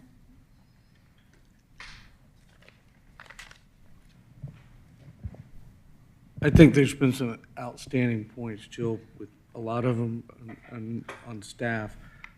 The traffic thing is a concern, there's no question. At the same time, it's the belief, or at least it appears to be the intent of the developer, to make this a walkable thing. So then you ask yourself, how much does it truly, with the number of apartments, affect the traffic in that area? When you can walk across the street to Publix, you've got everything that's walkable. Do I think it has no impact? No. I think it definitely will have an impact. The question is how much. And I absolutely agree with Jill. The 7-year traffic plan, when we are radically changing that intersection, is something that I would like to have. I love the project. I think it's a great project. It's, certainly from an eye perspective, the optics are good. But I'm torn on the issue of the traffic. Because Lord knows it can't be worse. No, I'm just kidding. It can be. Yeah. It can be. That's why we opened the discussion. But I do think that the walkability certainly mitigates part of that. And I'm not a traffic guy, so I don't know what that is. I think it's going to affect, school traffic? Probably not. I heard a lot of this when I made the decision on Avalon. And I think we did pretty good there. But the same discussion was the same. So hopefully we get more discussion up here tonight. But it's definitely something that we need to consider. I've said this before, this city's done a lot of great things. And we continue to grow, and we've done it at the right pace. But I also believe if you're not growing, you're dying. And this could be that corner piece. Not sure. Thank you. I'll just make a comment. I do appreciate that the red lines, if this is approved, are going back to staff to work with the applicant, because I'm really not clear on the impact on Marietta and how that all frames out. So I think a more detailed drawing of that would help on the next proposal in front of City Council. And the impact of extending the deadline to October 27th, 2030. I do absolutely understand your concerns and the need for that, but how that fits into the puzzle pieces of the full cycle for Alpharetta, I think really staff needs some time to consider that. I will say that, just a reminder, we are not the approving body, we are the recommending body, so this will be going forward to City Council on October 27th. Is there any other discussion from the council? Okay, we have a motion on the table to approve Z-2507 CU-25-15 V-25-20 Alpharetta District Places and deny the variance request with staff's conditions as submitted. We had a second. Is there a motion? Anyone who would like, there is a motion. Anyone who would like to approve this, please raise your right hand. 3. Deny or not approve? 3.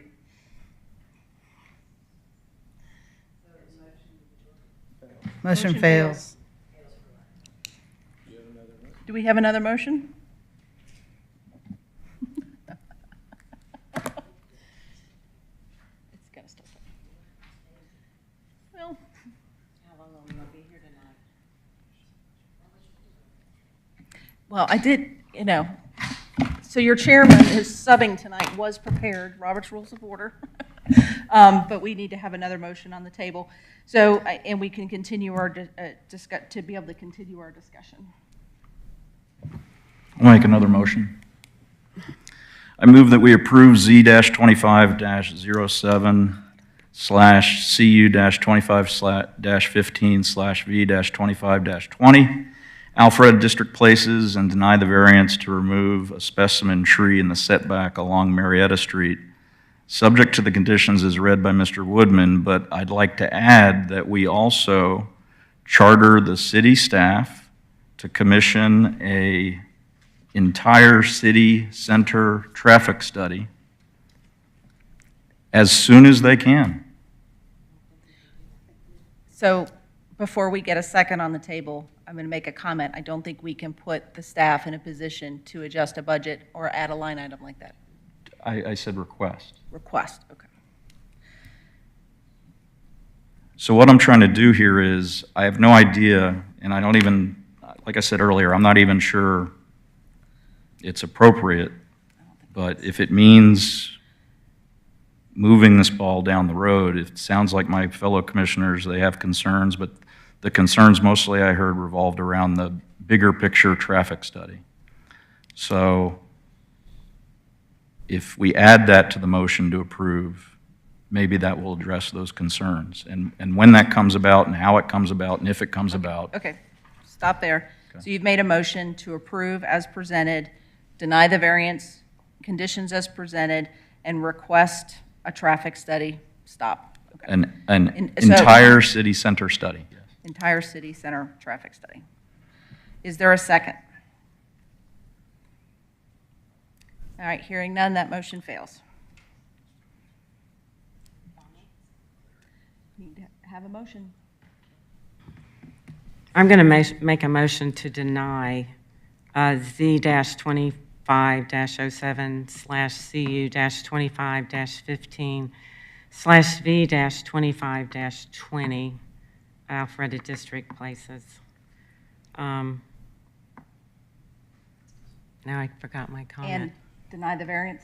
And deny the variance. The comment I was going to make was that I believe, No, excuse me, is it, are you also approving the conditions as presented? I'm denying Denying it, this that's right, sorry. request. Denying the request. But no comments because we're in a mo. Okay, I'm denying the request, We sorry. need to have a second on the table. I'll make the second. Okay, so we can talk? Yes, you may. We've had projects before that I believe that had a, what they call a retraction. Is that the right word, DC? Like the date was there and then they went back to council for a revision of the date. So I am opposed to changing that date at all because city council has the authority to change the date if necessary. But that's just a sideline because I'm voting to deny. So I'll just make a comment here, is this denial, we are just a recommending body. It will still go to city council. They will be very thoughtful and review all the comments and hopefully all the tapes from tonight and review the presentation as put forward. So there is an opportunity here to work with city staff to try to polish up some of the areas, and hopefully that will happen and come to city council with the product that they will approve. So we, again, are just a recommending body. Right, and you're right. But the frustrating thing is, for me as the city planner, commissioner, is that we didn't have all the information we needed to fully make a decision. And we all, I believe, do a really good job of looking at all the information so that we can make a very intelligent, smart decision, because we all are invested in the city and we all are looking out for the residents of our city. So I do feel like the traffic study is an important missing piece, and I hope City Council evaluates that discussion at their next meeting. Any other discussion? I would just make the comment to reinforce the point that as a recommending body, we've heard a lot of very good information. We've also indicated where we don't feel we have all the information we need to have, pardon me, in order to be able to support this application as much as we should. Therefore, the takeaway from this, even if we as a recommending body recommend denial, is that there's still time to address these unknowns and resolve any outstanding questions such that City Council would be able to make a more informed decision. So that would be my basis for supporting this. Any other? Councilman? All right, I'll call the motion to deny this application as presented. All those in favor, please raise your right hand. All right, 4. Opposed? 2. All right, so this will go forward to City Council. Hopefully that will give you some food for thought for the next application, and that will be heard on October 27th. Thank you, gentlemen.